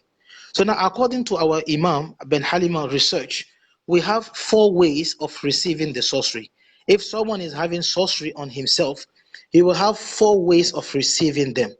Though the first way of receiving the sorcery is the eating sorcery. Eating sorcery. So if I don't like you, if I want to create any problem to you, what I can do is to put sorcery in your food. You can come and I will put something in your food and you eat it. We call it eating sorcery. So if you have the sorcery in your stomach, the best way you have to remove it is some leaves in the sunnah called sanna leaves. Senna leaves, Senna, senna leaves. So this leaves is mentioned in the hadith, and it's very good to remove any sorcery in your stomach. Those who have Google, you can just write it, senna leaves, Senna, and leaves. You will see the leaves. So we have many hadiths on it explaining that if you have eaten sorcery, even if it is poison, if you have in your stomach anything like this, you just have to be taking the sana, and it will remove the eating sorcery. So now the second way of receiving the sorcery is the sorcery put in the body. The sorcery put in the body. So the sorcery put in the body would mostly give you some pains. It will give you some pains in the stomach, in the head, and whatever it is. So the best way we have in the sunnah to be able to remove it is hijama. Al-hijama. So alhamdulillah, today in the whole Ghana, we have seen that many brothers have started the ruqya, the hijama program, and we are really encouraging them. So the hijama is the best way to be able to remove the sorcery put in the body. So if you have some abnormal pain, you are going to hospital, you are going to having some problem, and those pains, you want to remove them, the hijama is the best way if the normal hospital is not able to give you a good solution. Okay, so now when you take about the third one, we are receiving the third one we are receiving the sorcery is the sorcery touch by, or the sorcery in contact. So some people, when they are walking on the road, they used to see some food like egg or some things. You will see it on the road, and you will see some people, they put some food on the road, and when you will step on it by mistake, for example. And sometimes you see some people, they come and put some food or some concoction in front of your house for you to be able to do what? To be able to step on it by mistake. So this one, we call it sorcery by contact. Most of the time, it will give you some affection on the skin. It will give you some affection on the skin. So it will not give you any pain inside, but it will give you some rashes, some eczemas on the skin itself. So now, how can you remove this one? The best way is olive oil or habat sauda oil. Olive oil or habat sauda oil. And now the fourth one is the sorcery by distance. When someone take your hair, or take your clothes, or take your shoe, or take the sand under your footsteps to go and make juju against you, and he put it in a cemetery, he put it in the river, he put it on the road or in the toilet, and you have the dream coming about that, the best way you have to remove it is to be reading the Quran on water, and you drink and bath, so that whatever it is, inshallah, it will remove the problem. So just to summarize, I said we have 4 ways. Eating sorcery, the best way to remove is sana leaves. The second way, sorcery put in the body with pain, the best way to remove is hijama, the capping therapy.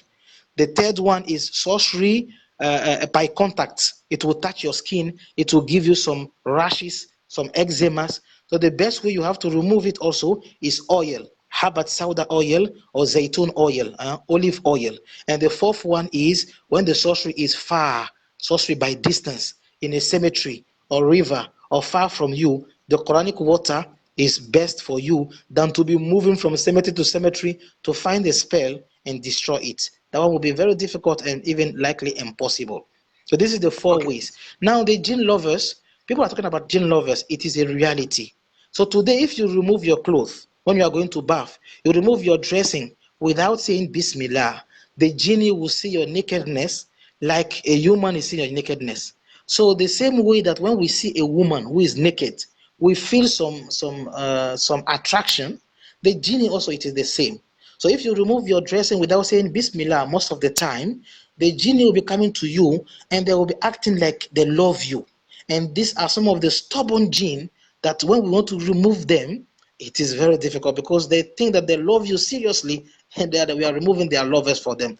So now if you feel this problem of jinn lovers, what do you have to do? First of all, remember always to say Bismillah when you remove your dressing, Bismillah when you enter in your house, Bismillah when you go to the toilets or dirty places.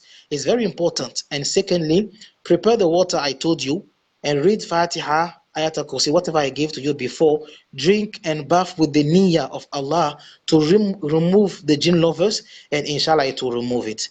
And now for the jinn lovers, we advise the person on the water you are preparing, add the verse of Surah Al-Rum, وَمِنْ آيَاتِهِ أَنْ خَلَقَ لَكُم مِّنْ أَنفُسِكُمْ أَزْوَاجًا لِتَسْكُنُوا إِلَيْهَا وَجَعَلَ بَيْنَكُم مَّوَدَّةً وَرَحْمَةً. Okay, Allah is saying that we have created for you, from you, some spouse to be able for you to live with them with peace and tranquility. Okay, so this verse will help you to sack the jinn lovers. If you also have problem of marriage, it will also help inshallah to solve that problem. Bismillah. Sheikh, thank you. Mariam Luz, she said, Sheikh, I have a dream 3 times Yes. of Yes. a dog biting me. And if Yes. I am pregnant, that's anytime she's pregnant, she have a dream. Yes. 3 times she had that dream, a dog is biting her. Yes.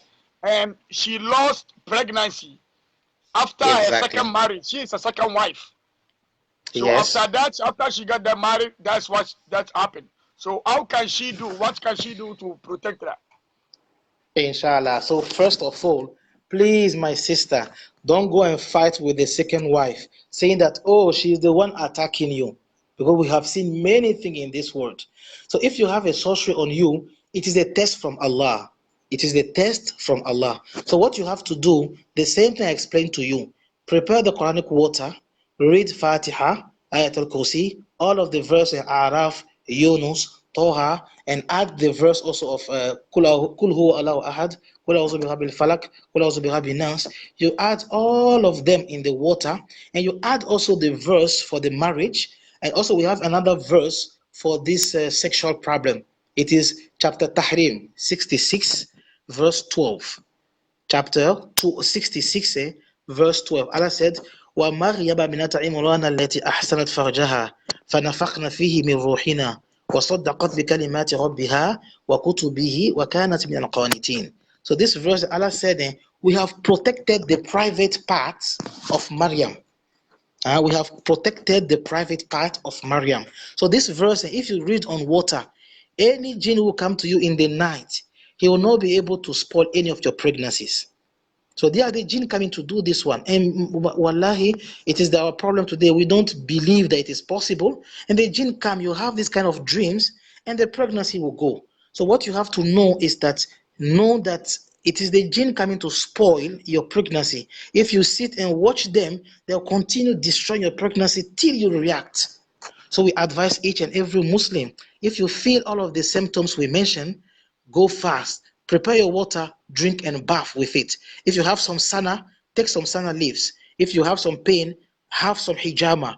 If you have also some rashes problem, put the olive oil or zaytun, habba sauda oil on it, or use also the Quranic water. Bi-iznillah to remove everything.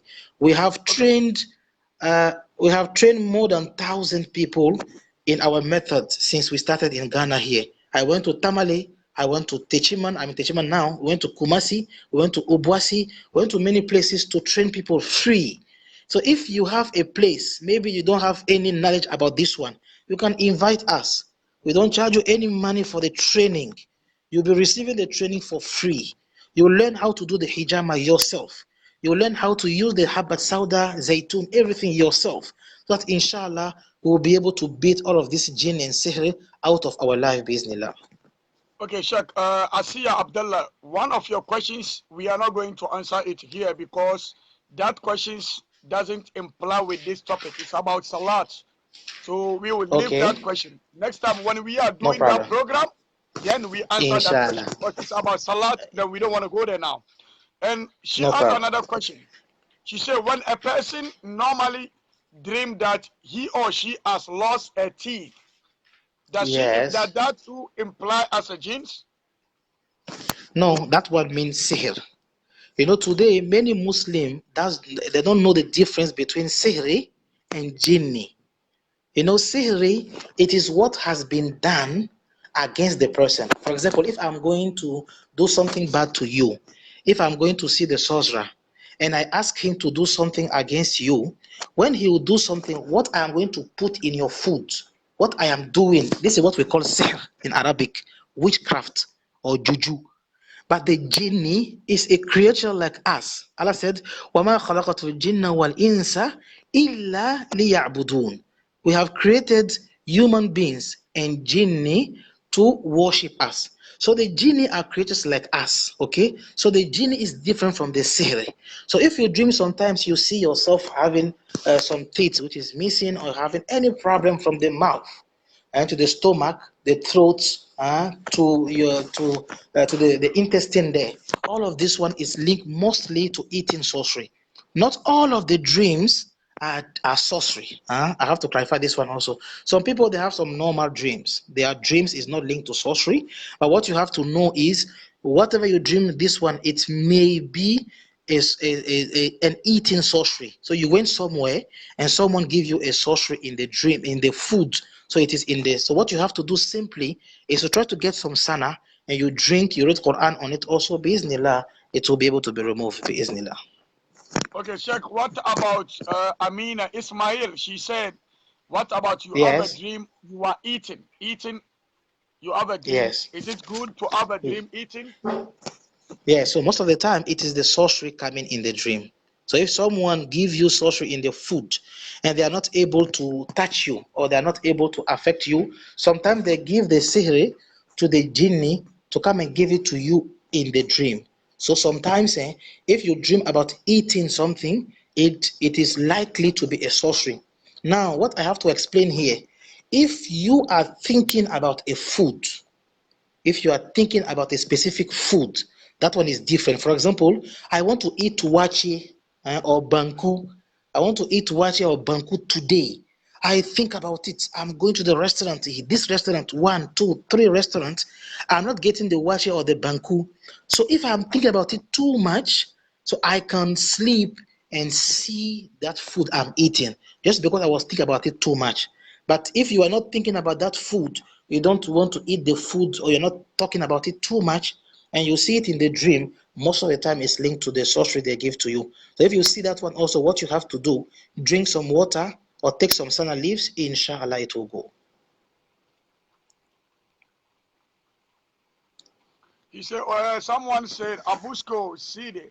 He said, what about Yes. if you have a dream, somebody, you are shaving your hair? Okay, so most of the time, when someone do sorcery to you with the hair, it means that the person want to affect your memory. The person wants you not to be able to concentrate at school, or not to be able to take any decision if you are maybe working or doing something, or they want you to use your memory in any way. Most of the time, the person will take the hair and go and do sorcery on it. So you'll be seeing the person, or you'll be seeing the hair, or they are shaving your hair, but you'll be seeing the hair in the dream too much. So Okay, most of the Sheikh, time, there is a sorcery on the memory of the person. Sheikh, can you repeat the dua that you started from? Because a lot of people just came in, so they don't know which Okay. surah you're talking about. Are you going to do that at the end, so we can ask these questions? Oh no, I can do it now, no problem. I can do it Okay, go fast, ahead. inshallah. Go ahead. Yeah. So so inshallah, since we started, we talk about 3 group of dua. The first one was the verses to recite to treat yourself in the house. So we talk about some symptoms. If you see yourself having some bad dreams, or you see yourself having some pain, you go to hospital, no solution. You see yourself having some blockages, work, marriage, all of this one. What you have to do is to take some water. You read on it Fatiha, Ayat al-Kursi, Surah A'raf, which is chapter 7, 117 to 122, chapter 10, verse 81, 82, and chapter 20, verse 68 to 70. So you read each and every one of them with Qul Huwa Allahu Ahad, Qul A'udhu Birabbil Falaq, and Qul A'udhu Birabbin Nas. So you read each of all of this one 11 times on the water. You blow on it and you drink and bath with it. Inshallah, it will remove much more of the problem. Now, we mentioned also about some dua of protection. We talk about some protection. As a Muslim, you don't have to be acting like a non-Muslim. A Muslim has to protect himself with the dua of our Prophet Muhammad Sallallahu Alaihi Wasallam. So the dua you have to do is what? Is you have to be reciting La ilaha illallah wahdahu la sharika lah, lahul mulku wa lahul hamdu wa huwa ala kulli shay'in qadir, 100 times in a day. Before you sleep, don't forget to perform ablution. Don't forget to read Ayat al-Kursi, Qul huwa Allahu ahad, Qul a'udhu bi rabbil falak, Qul a'udhu bi rabbin nas 3 times, and you blow in your hand and you pass all over your body. Okay, now don't forget also to recite in the dua of morning and evening. Don't forget to recite A'udhu bi kalimatillahi ta'amati min sharri ma khalaq, and Bismillahi alladhi la yadurru ma'a ismihi shay'un fil ardi wala fis sama' wa huwa samiul alim. So those dua, you have to be sticking on it. Inshallah, it will really protect you. Now, when we're talking about some sihri, I mentioned some dua of chasing, some dua of pregnancy.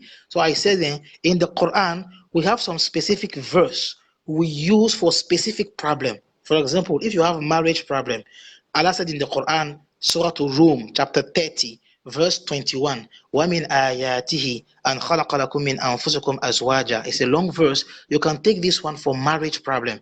If you have pregnancy problem, you have pregnancy, it is falling down.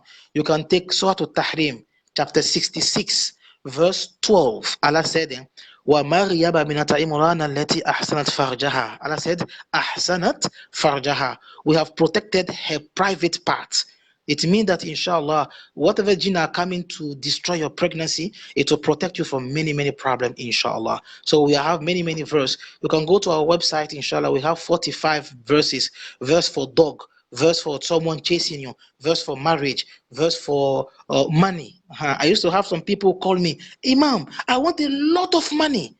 I want dua who will make me rich. I said, MashaAllah. Rasulullah said that if you say Astaghfirullah, Astaghfirullah, Astaghfirullah, you will have money. If you wake up in the night, you pray, you ask Allah, you will have money. So we have many things to get the money, but we want shortcuts. We want something which is across the boundary of Islam. But the shortcut is here. If you follow it, bismillah, you'll get it very, very shortly and without any problem, inshallah. Okay. Sheikh Jamila to Abu Bakr, your question about Yes. hijama, I will answer that question because I don't want to go back. Because first of all, she asked, please, how is hijama made and where? Number one, go to Peace Tower Media. Go and scroll all the way down in the video. I did a live video hijama. You see me. I saw it. Farouk post doing hijama. So you will find that video and it will solve this problem because we don't want to go back. And number two, you say where? Yes. If you are in in Kumasi, you can go to Peace Tower Media. I posted a video of one sheikh. He has his own center. One doctor, he has his own center. There is a video right here. I posted it just last week. When you go there, Abdul, his name is Abdul Elf Line, even on Facebook. Yes. It's his number and everything. He has a center in Kumasi. You can call him. He will come to your house and perform hijama for you. If you are in Accra, there is one lady that I posted her information and everything for hijama. You can go there too. If you want to contact Sheikh about the hijama too, we will leave his number here. You can contact him. So we don't want to answer that question, inshallah, because it's about. Jazakallah khair. Exactly. Let me see the next question. Yes.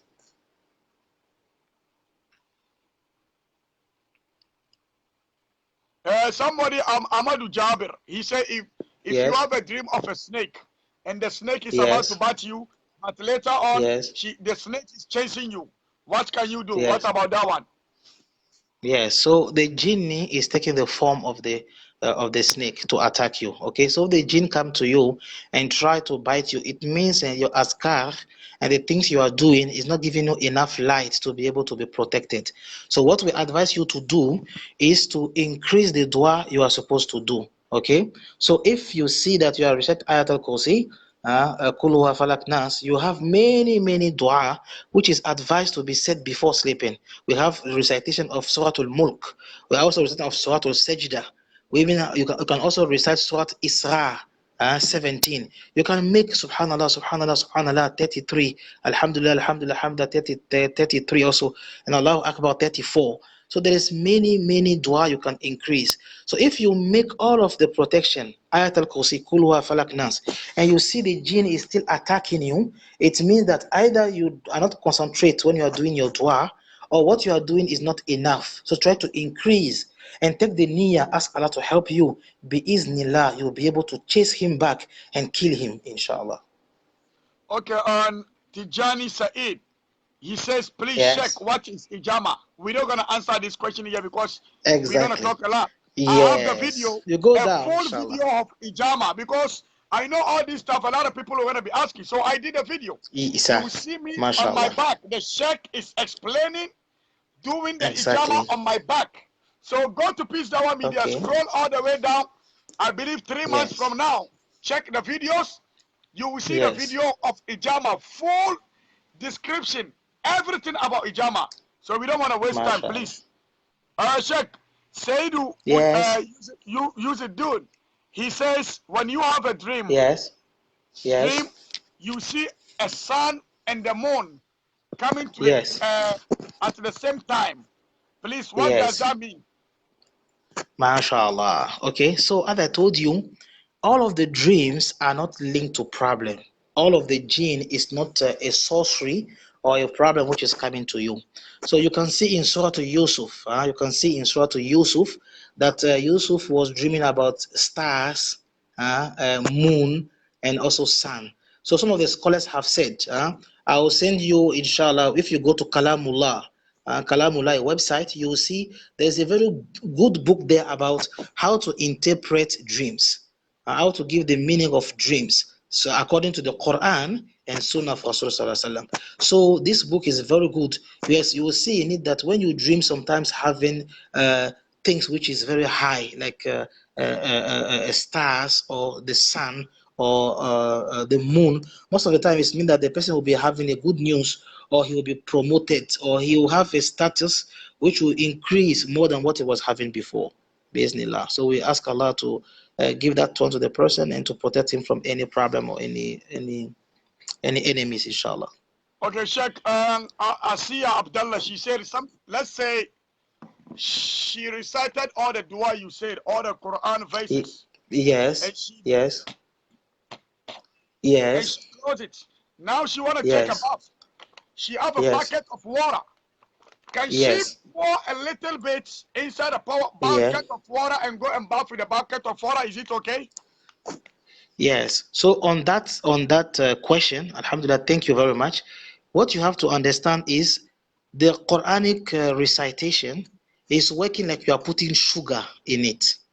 Okay, the Quran recitation is like you are putting sugar in the water.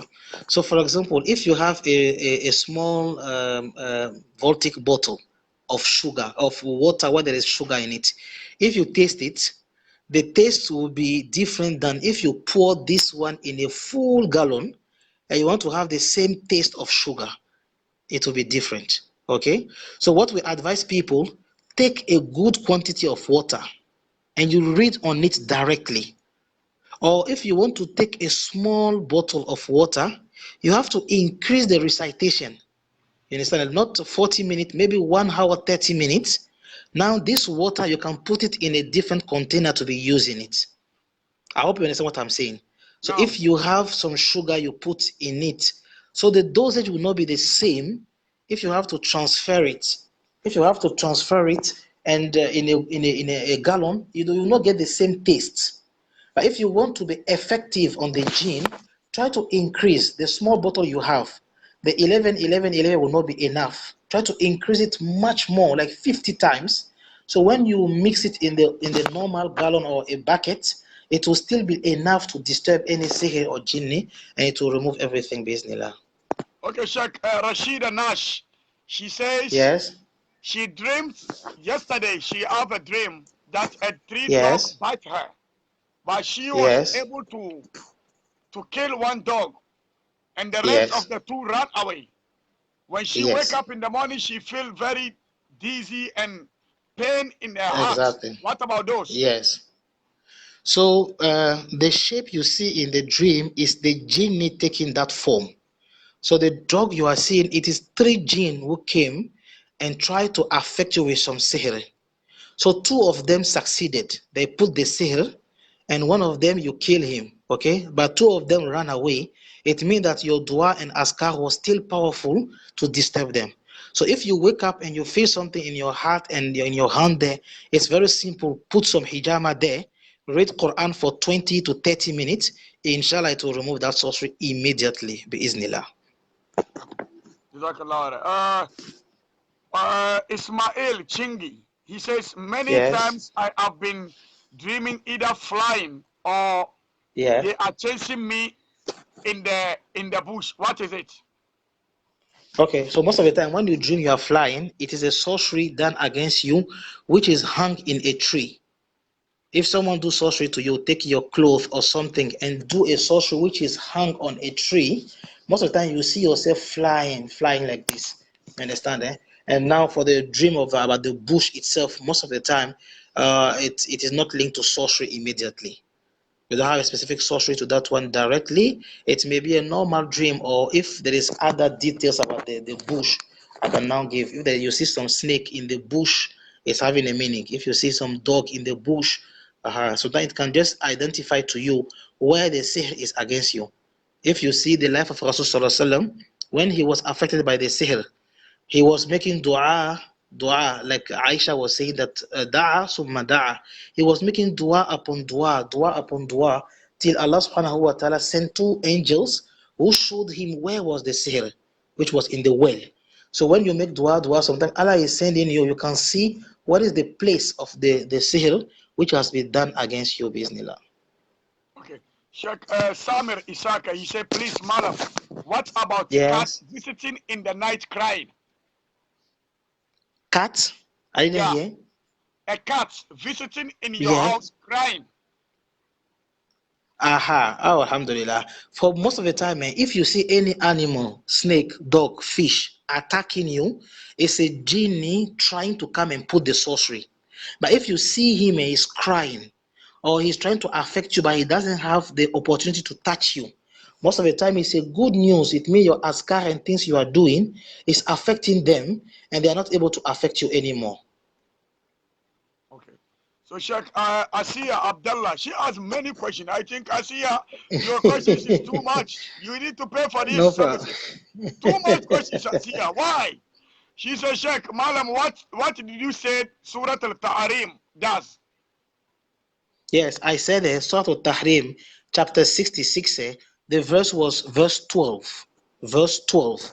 I said it is helping to protect any jinn to come and spoil your pregnancy, or any jinn to come and sleep with you. Allah is protecting your private parts. So it will not allow anything to come and disturb you with any problem, bismillah. Okay, Sheikh, one question too. He says, what education can you give to us, those living in abroad? It is difficult for people to save money here in abroad. Even when you are working, you get money within short time, all the money is vanished. So is there any jinn influences hinder? Yes, so most of the time, the money problem is linked to sihr. It's linked to sorcery, not to jinni. So many people who travel abroad, they think that if there is a sorcery against you in Africa, if you travel to Europe, it will stop working. No. So the jinni can chase you wherever you are. If someone take your hair, or take your dressing, or take anything from you, if they make sihr against you here in Ghana, they put it in the cemetery, or they put it in the graveyard, or they put it in water, or they put it on the road, or in toilet. Even if you are in China, it will still affect you there. So what I'm advising you, each and every one who is in Europe there, I advise you to be doing regularly your own treatment. As I was insisting on, Rasul Sallallahu Alaihi Wasallam is asking every Muslim to be doing Ayatul Kursi, Kul Huwa Falak Nas before he sleep. We didn't say it is only Imam who has to do it. Each and everyone can do it. So if you have, you don't have even the problem. If you're in Europe there, take some water, take some gallon, read Quran on it, drink and bath. If you are sick already, it will cure you. If you are not sick, it will protect you. You understand? So most of the time, we advise people to undergo their own treatment without even waiting for a sheikh, without going to see anyone by force. I'm not saying that going to see an imam for treatment is haram, I'm just saying that if you do your own treatment and you find results, you'll be happy to know that when you call Allah, He is listening to you and He will answer you, Bismillah. Okay. Sheikh, Yes. please, how can you help a non-Muslim to be careful about jinn? So this ruqya, alhamdulillah, it is a very good door for da'wah to non-Muslim. So the scholars have this debate to know, can ruqya be done on a non-Muslim? So you will see some imams in Egypt, they refuse. If a non-Muslim is coming, they will say that no, they cannot do the ruqya to them. Why? Because they said in the Quran, Allah said, وَنُنَزِّلُ مِنَ الْقُرْآنِ مَا هُوَ شِفَاءٌ وَرَحْمَةٌ لِلْمُؤْمِنِينَ لِلْمُؤْمِنِينَ. So for them, Allah is bringing down the Quran as a shifa, a cure, and a rahmah, a mercy, only for the believers. Lil mu'minin. Okay. Now, some scholars like Ibn Kathir and other imam also of tafsir are saying that whenever you do the treatment to a non-Muslim, if this non-Muslim believe in the Quran, not that he's having the faith of Islam, if he believes that the Quran can help him, that one is good, it can help. And that view is also supported by hadith, where we have the Sahaba who travel to a place and they arrive at a place where they were like an estate, and they refused to give them access to the estate. They refused, and their king was bitten by a scorpion or a snake, according to the version of the hadith. And the Sahaba read Fatiha on the king, and Alhamdulillah, he was killed. So the king was a kafir, he was a disbeliever. It is well stated in the hadith that he was not a Muslim, but they did Fatiha on him and he was killed. It means that ruqya can be done on a non-Muslim and he can be killed by it because it is the word of Allah. Okay, so the non-Muslim can be using, but when you give to a non-Muslim, ask him to respect our rules. Don't tell him he should go and do the Quranic water in the bathroom. Disrespect Allah. If he's a non-Muslim, he doesn't have to bath in the bathroom also. He has to try as much as possible to respect the rule we are giving to him, and inshallah, he will get the result. Okay? Okay, Sheikh, before the next question, Yes. Inna lillahi wa inna ilayhi raji'un. Inna lillahi wa inna ilayhi raji'un. We have, this is a very bad news. One of our brother in New York City, he has just passed away in New York City right now. Inna lillahi wa inna ilayhi raji'un. His name is Idris Rashid Otu. This guy, they said, one of the masjid called Masallaci Yankasa, the Yankasa Association, when they were renovating the mosque, the carpet, he donated $7,000. $7,000. Wow. And he has just passed away. This is his picture. Wow. He has just passed away. So inshallah, may Allah have mercy on him. May Ameen, Allah have mercy ameen, on ameen. him. May Allah accept him into Jannah. So inshallah, everyone here, you can put him in dua, inshallah. May Allah make it easy for him. And also all of us here, may Allah make it easy for us, inshallah. May Allah accept us, our ibadah, inshallah. We try to make dua for him, inshallah. Amen. May Allah also make that his donation has to prevent him from hellfire. Amen. So I'm also making the appeal for people who can donate and help even Peace Dawah Media, not to forget this chance to be able to help, because today it is a forgotten sunnah. We have to help the way it is possible for us, inshallah. So we ask Allah, this donation he did before, we ask Allah to help or to use that word, inshallah, to completely block the road of hellfire and to send him directly to Jannah, Jannatul Firdaus. We ask Allah to forgive him his sins. We ask Allah to forgive also all of the Muslims who are also passed away. And most important, may Allah give us also, we still living here, a very good end. May Allah give to all of us Jannatul Firdaus, inshallah. Okay, Sheikh. Shafiq Ibra, he says, please, how to do dua of Muslim, like dua of oppressed? How to do that? Okay, inshallah. So the hadith explaining the dua of Muslim It is not given a specific form of doing it. You don't have to be standing. There's no a time. There is no a form which has been explained in the hadith, explaining how it has to be done.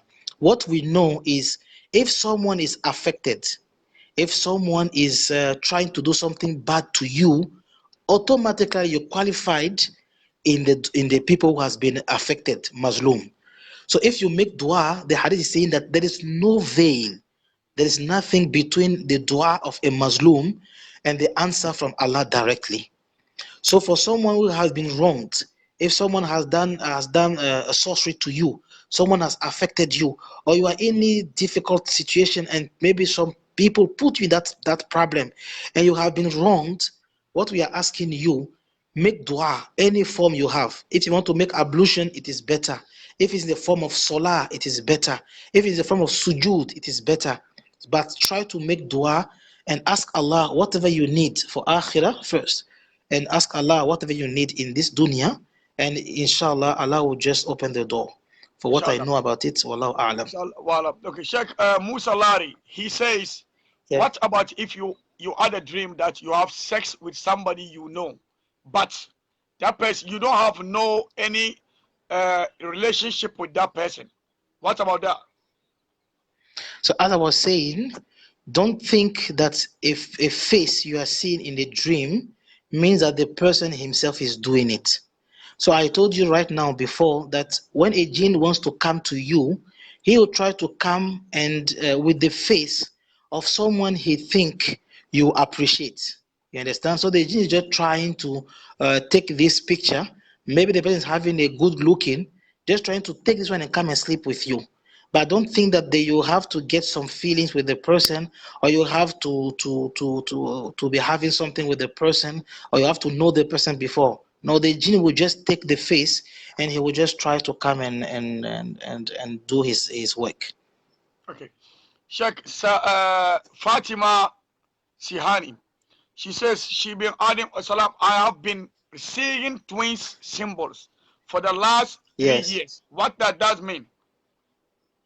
She has been seeing twins symbol in the dream. Twins, yeah, twins in the dream for the last 3 years. Okay, so what I want to precise, because I'm sure that it will continue like this with the dreams and the dreams and the dreams. So what I was telling, I'll try my best, inshallah, to give the book. I said you can go to Kalamullah. This is the place where I have been downloading a lot of Islamic books. Okay, so you can go to Kalamullah and you just write jinn, jinn or Islamic treatment. You can get 25 books. There's the book of Ibn Taymiyyah. The book of Ibn Taymiyyah called Essay on Jinn. We also have the book of Wali Absalam Bali, the book I mentioned right now. So I said in Kalamullah, KALAMUAH.com. Okay, Kalamullah. It's a very well known. Alhamdulillah, these people are giving a lot of Islamic books. Okay, Kalamullah. Okay, KALAMU double L A H. Okay, Kalamullah.com. So they have a lot of books there. So I downloaded many books on Ruqya, many books on Ruqya on this website. And alhamdulillah, if you go and you read, wallahi, it will enlighten you about this field, and it will help, inshallah, for you to understand a lot about this field. So I was saying that on this website also you can get a book about how to get the meaning of your dreams.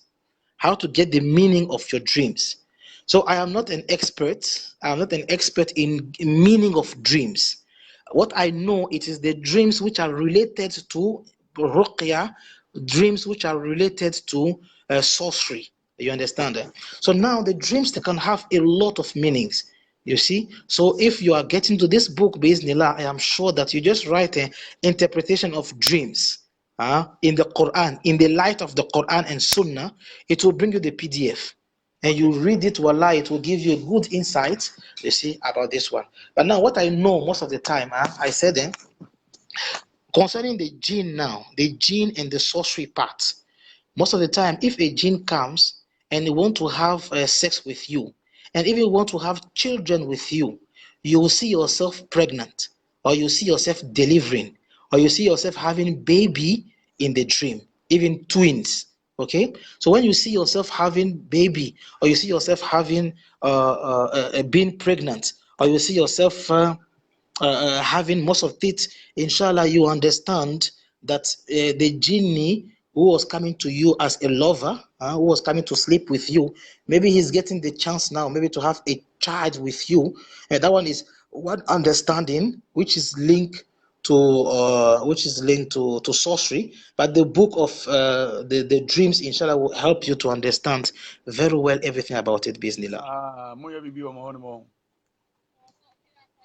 Inshallah. So what I want to explain also, there's a last part I wanted to mention. It was about shirk. So this part is something I really want to mention, because a lot of Muslims today, there are some things we are doing. It is increasing the problem for us, and it's not solving the problem at all. Okay. So first of all, if you are no, yes. Go ahead. When you're done, because we have about 20 more minutes for Maghrib here. So after we have about 20 more. I want to take 10 more minutes to see if you can answer those questions quickly, and then you will take 10 minutes for your own to wrap up yourself. So I can go for Maghrib, because after the Maghrib, I want to pray Maghrib in the house, and then I have to go to the mosque. Mashallah. You see, here it is midnight. We are going to midnight. Look at how Allah is beauty is because in America now, in the east. Yes. It's a summertime. So the summertime we pray Maghrib very late, about 8:40. Wow. PM. I understand. Maghrib. And we prayed Isha about 10:15 for Isha. Inshallah. Yeah. No problem, inshallah. Okay, inshallah. Go ahead. Okay. You want me to go with the question? So there's one question by Nas. Yes. Our brother. He says he has been seeing a snake in his dream most of the time. Yes. Yeah, what about that? Okay, so I said any animal you saw in your dream, mostly it is the genie taking the shape. Now, if you see the snake is not attacking you, it means that he is not maybe something coming for you. But if you see a snake chasing you, or a snake biting you, okay, most of the time this one means that the problem is mostly linked to sorcery. Okay, but if you see the snake only not doing anything, just moving, mainly is not linked to sorcery. But if you see him attacking you, or you see him biting you, they are coming to put sorcery in your body. So if you wake up, you do some hijama, or you read Quran on water, you drink in your bath, inshallah, it will solve the problem. Sheikh, what about if you cannot recite the Quran? Can you play the Quran in your house? It's okay? Exactly. So the scholars have said if you play the cassette in the Quran of the Quran in your house, it is very good, because the remembrance of Allah will always disturb the jinni and it will stack them. But it is better, is far better for you to recite it yourself, because the Imam who made the recording, he doesn't have niyyah on you. He make a general niyyah. Or even sometimes the Imam was praying Taraweeh. He was praying Taraweeh and they recorded the Quran. So he doesn't have niyyah of Ruqyah even. So if you yourself, you recite the Quran after Fajr, you take a time, you read, or even you don't know how to read, you can just recite yourself Fatiha loudly, inshallah, it will help. But if you cannot recite, still you can put the Quran recitation, inshallah, it will also be having a great help, bismillah. What about if you had a dream of crying and you wake up, you see like the tears on your face or on your eyes like that? Okay, so the crying in the dream most of the times refers to something which has been painful to you, and sometimes linked to cemetery, dead people, or something which is bad coming to you. And now, as I was saying before, the dream can have many meaning. Okay, the dream can have many meanings. So the meaning I'm giving to you, it is what can be the possibility on the witchcraft side. Okay, what can be the possibility of the witchcraft side? But you can have also a different meaning. Okay, but most of the time, if you see this one in the water you are reciting, there is a verse in Surah Al-An'am, chapter 6. Allah said, "Awa man kana maitan fa ahyaynahu wa ja'alna lahu nuran yamshi bihi fi an-nas." Allah said, Have you not seen someone who was completely dead? Our man kana maitan فأحييناه. Have you not seen someone who was completely dead and we have bring him back to life? So if you are dreaming about dead people crying, not able to move, laziness, you read this verse in the water and drink your bath with it, inshallah, it will solve the problem. Okay. Now, as another question, he says sometimes when you go into a group of people, let's say marriage, you group of people, and when you enter into the group of people, you see your heart is bumping, like shaking. But after you left there, it will go down. What about that? Can you come back on it again? The network said, what about if you enter in a group of people, your heart starts pumping fast, and you get scared. But when you got out, then it stopped. Exactly. So I said that one is a sign of sihr. The sign of sihr to prevent the person to be able to talk in front of people or to be able to present something in front of a crowd. So that one is very simple to remove. Just do one hijama cap, on the heart, inshallah, and it will solve this problem, bismillah. Now there is a verse we call in Surah Quraysh. Surah Quraysh, Allah said, وَآمَنَهُمْ مِنْ خَوْفٍ. وَآمَنَهُمْ مِنْ خَوْفٍ, and Allah has secured them from being afraid. Okay, so you read this verse many times on the water, and you also drink, or if you put the hijama, read this verse many times. Inshallah, it will remove this fear or being afraid in front of people. Bismillah. Okay, Sheikh. What about your? Can you be playing the Quran whilst you are sleeping? Is it okay? Acceptable? MashaAllah. So I'm sure that Imam Abbas and our brothers, inshallah, they will be adding the comments to help. And the knowledge of Islam is very broad, and no one can claim to have everything, bismillah. So what I know about this question, I remember I was in Ivory Coast one day at the Polytechnic, and we have a scholar who came and told us that Allah said in the Quran that when the Quran is recited, we have to listen to it and pay attention to the message it is sending, so that Allah will bless us. Okay, so now he was saying that if you put the Quran as your phone ringtone, okay, or if you put the Quran before sleeping, when you put it, you are not taking care, or you're not listening to the message which is inside. You're not thinking about the meaning, so that one is not good. Okay. So when I came back to Abidjan, the capital town, I asked another imam who told me that no, when you are putting the ruqyah as audio, the niyyah is protection. The niyyah is protection, is ruqyah. The niyyah is not to get hasanat or to try to think about the meaning. So with that niyyah, it is possible to put the Quran recitation before sleeping.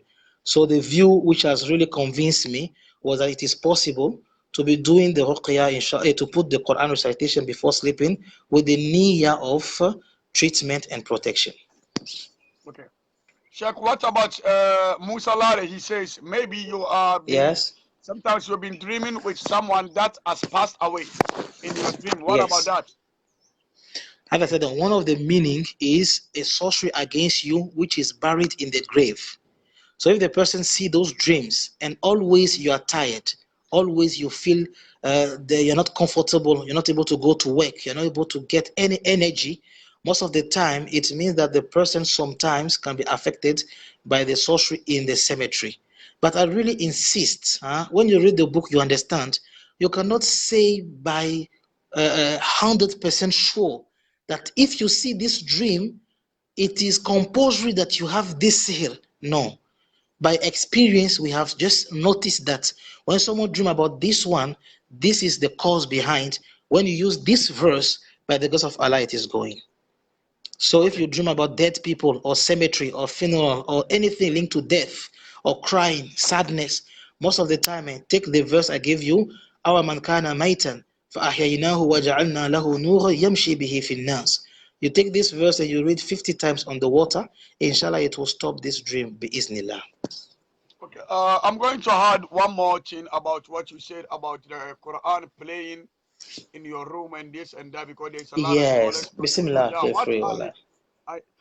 I know from my scholars, Yes.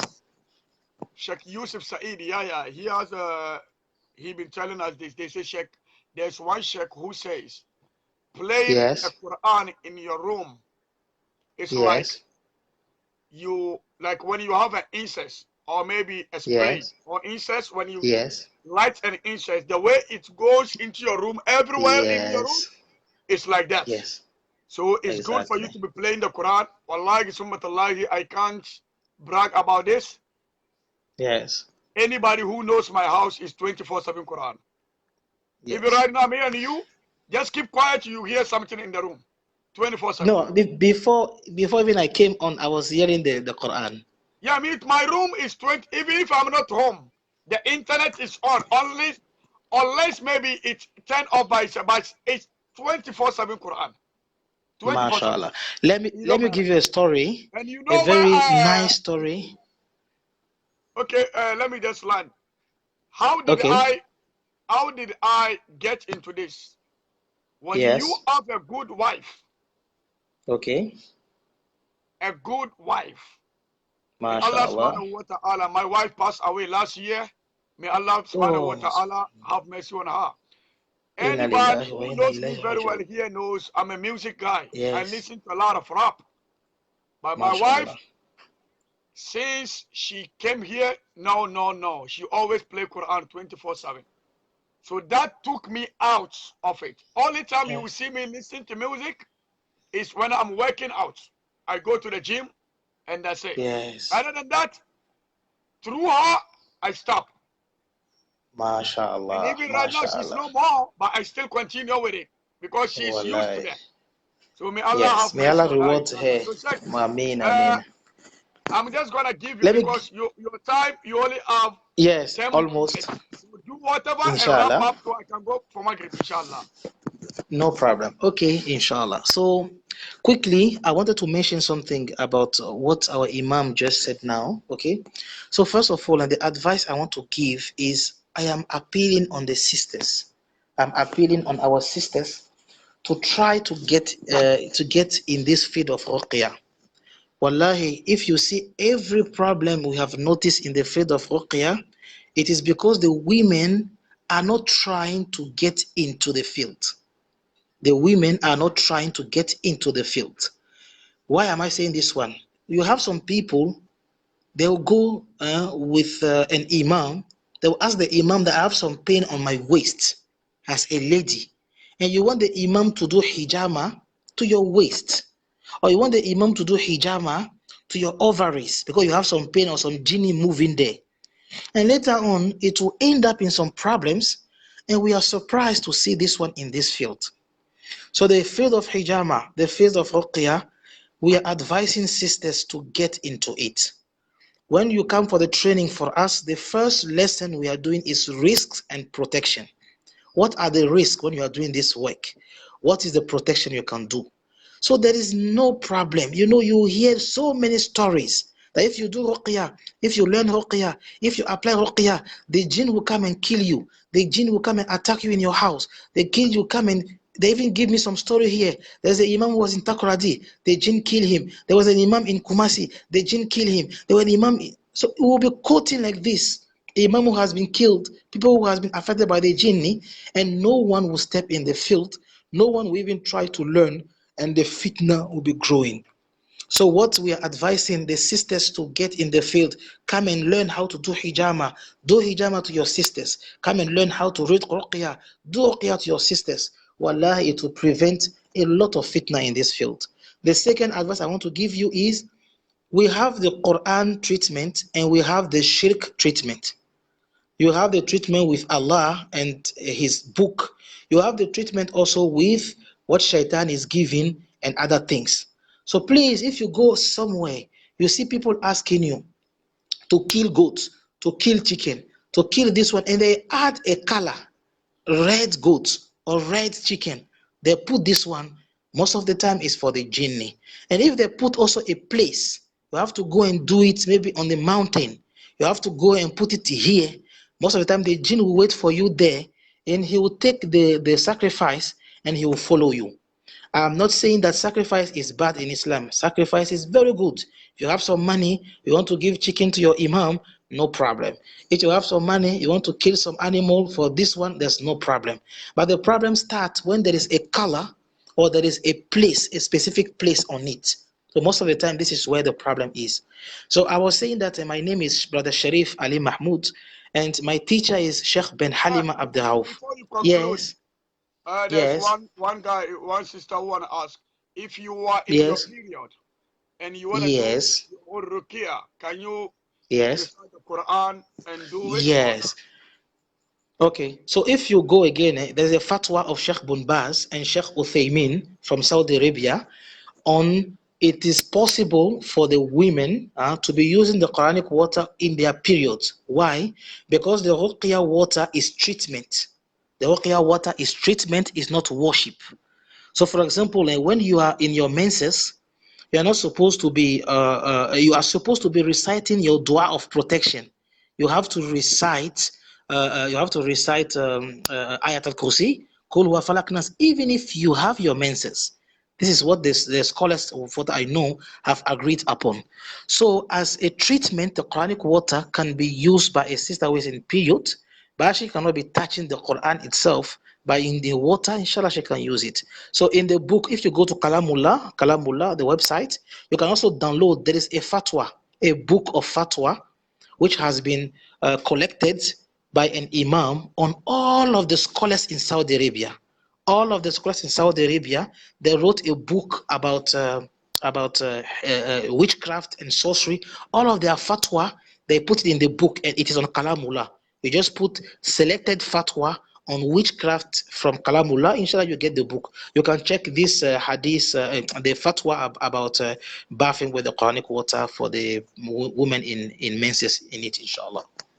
Okay, sir. Okay. Sir, can you conclude and give us, people need your number, so you can give the number, Exactly. inshallah, people could contact you. And you Inshallah. So, inshallah. So our center is located at Kaswa Tuba in Accra. We have a place in Kaswa Tuba in Accra. When you pass the Islamic Secondary School, we have a masjid there. We are at the top of the masjid. We are training people there, and we are also educating people there and doing the program. So I was saying that the training is free. In our method, the training is free and will always be free. You want to learn how to do hijama, it is free. You want to learn how to use habasat and other things, it is free. You can call us, inshallah, and we'll try. If you have also a place or you have a school or you have some places where people have accidents, there's need of ruqyah there, we also try to assist people in their towns. So we organize and we go there. Now for the contacts, you know, I am not from Ghana here, so I don't speak Hausa and Twi, unfortunately. So I have a brother called Abdurrahman. He was my main guy. I was trying to get him today to translate, but we did it in English, inshallah. So his number is 055 34 88 881. 055 34 88 881. So this is the first number. My own personal number, those who speak French or they speak Wangara, or because our main language in Ivory Coast is Wangara. So if you speak Wangara or French or English, inshallah, you can call me directly. My own number is 0546 92 0770. 0546 92 0770. Inshallah. So we have we opened some place we have opened some place in Kumasi at Trede. We also have a big place in Tamale. We want also to Boku and Wa, inshallah. So we hope that inshallah we'll be able to have more people calling for training program and education. I hope it was beneficial for you. And thank you 1,000 times to Peace Dawah Media. And we pray for them, all of the team, those who are behind it. We also thank all of our imams, Imam Abbas of Metro TV, and other imams who are following us, inshallah. We are your students. I'm not a scholar. I'm a student also. I'm still learning. If I have some mistakes, it's coming from me. And if there is anything true in it, it's coming from Allah and His book, Bismillah. Okay, So Sheikh, I can can you conclude make and dua. make dua for? We have a lot of people here who are in abroad. They need Yeah. the papers. They don't have no papers, Okay. document. We have a Exactly. lot of people here who are in need of a husband, who are in need of a wife. We have a lot of Yes. people who are in school at this time learning. We have some people Yes. who wanted to migrate from Ghana to abroad. And we have a lot of Yes. people who are in looking for a job, who are in need Yes. for a job. We have a lot of people who are sick, and we have Exactly. a lot of our dead loved ones who passed away. We Yeah. just make a news of someone who just passed away in New York Yes. City, Wallah. Brother Idris, and Inshallah. everybody, and those, and the other guy who his mom just got in an accident in Commercial Century region, Yes.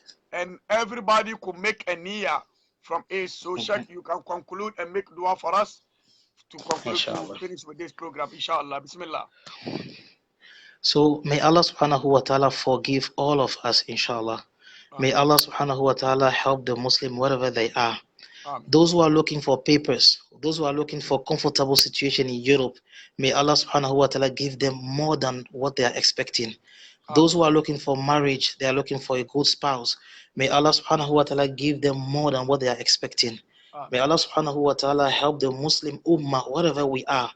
May Allah make us united on the truth. May Allah open our hearts. May Allah open everything the Muslims are trying to do, and may Allah subhanahu wa ta'ala put barakah in it. May Allah subhanahu wa ta'ala forgive those who have passed away. May Allah subhanahu wa ta'ala grant them Jannatul Firdaus. May Allah subhanahu wa ta'ala also give us a good end in this life. May Allah subhanahu wa ta'ala give to all of us also Jannatul Firdaus. لا إله إلا الله وحده لا شريك له له الملك وله الحمد وهو على كل شيء قدير لا إله إلا الله وحده لا شريك له له الملك وله الحمد وهو على كل شيء قدير لا إله إلا أنت سبحانك إنا كنا من الظالمين لا إله إلا أنت سبحانك إنا كنا من الظالمين لا إله إلا أنت سبحانك إنا كنا من الظالمين ربنا آتنا في الدنيا حسنة وفي الآخرة حسنة وقنا عذاب النار وادخلنا جنة مع الأبرار يا عزيز يا غفار يا رب العالمين ربنا آتنا في الدنيا حسنة وفي الآخرة حسنة وقنا عذاب النار وادخلنا جنة مع الأبرار يا عزيز يا غفار يا رب العالمين اللهم اغفر لنا ذنوبنا وإسرافنا في أمرنا وثبت أقدامنا وانصرنا على القوم الكافرين ربنا اغفر لنا ذنوبنا وإسرافنا في أمرنا وثبت أقدامنا وانصرنا على القوم الكافرين اللهم صل وسلم وبارك على نبينا محمد وعلى آله وأزواجه وذرياته كما صليت وسلمت وباركت على إبراهيم وعلى آل إبراهيم في العالمين إنك حميد مجيد سبحان ربك رب العزة عما يصفون وسلام على المرسلين وآخر دعوانا أن الحمد لله رب العالمين جزاكم الله خيرا. We are very, very grateful for having you. Thank you very much. I am more grateful. We cannot say much. You use your own money to buy a bundle. You use your own time to come and do this. You use your own everything without us paying nothing to you. Jazakumullahu khairan. May Allah subhanahu wa ta'ala bless you. Jazakumullahu khairan. Ameen, ameen. Wassalamu alaikum wa rahmatullahi wa barakatuh. Wa alaikum salam wa barakatuh. So we get in touch, inshallah. Assalamu alaikum. Wa alaikum salam.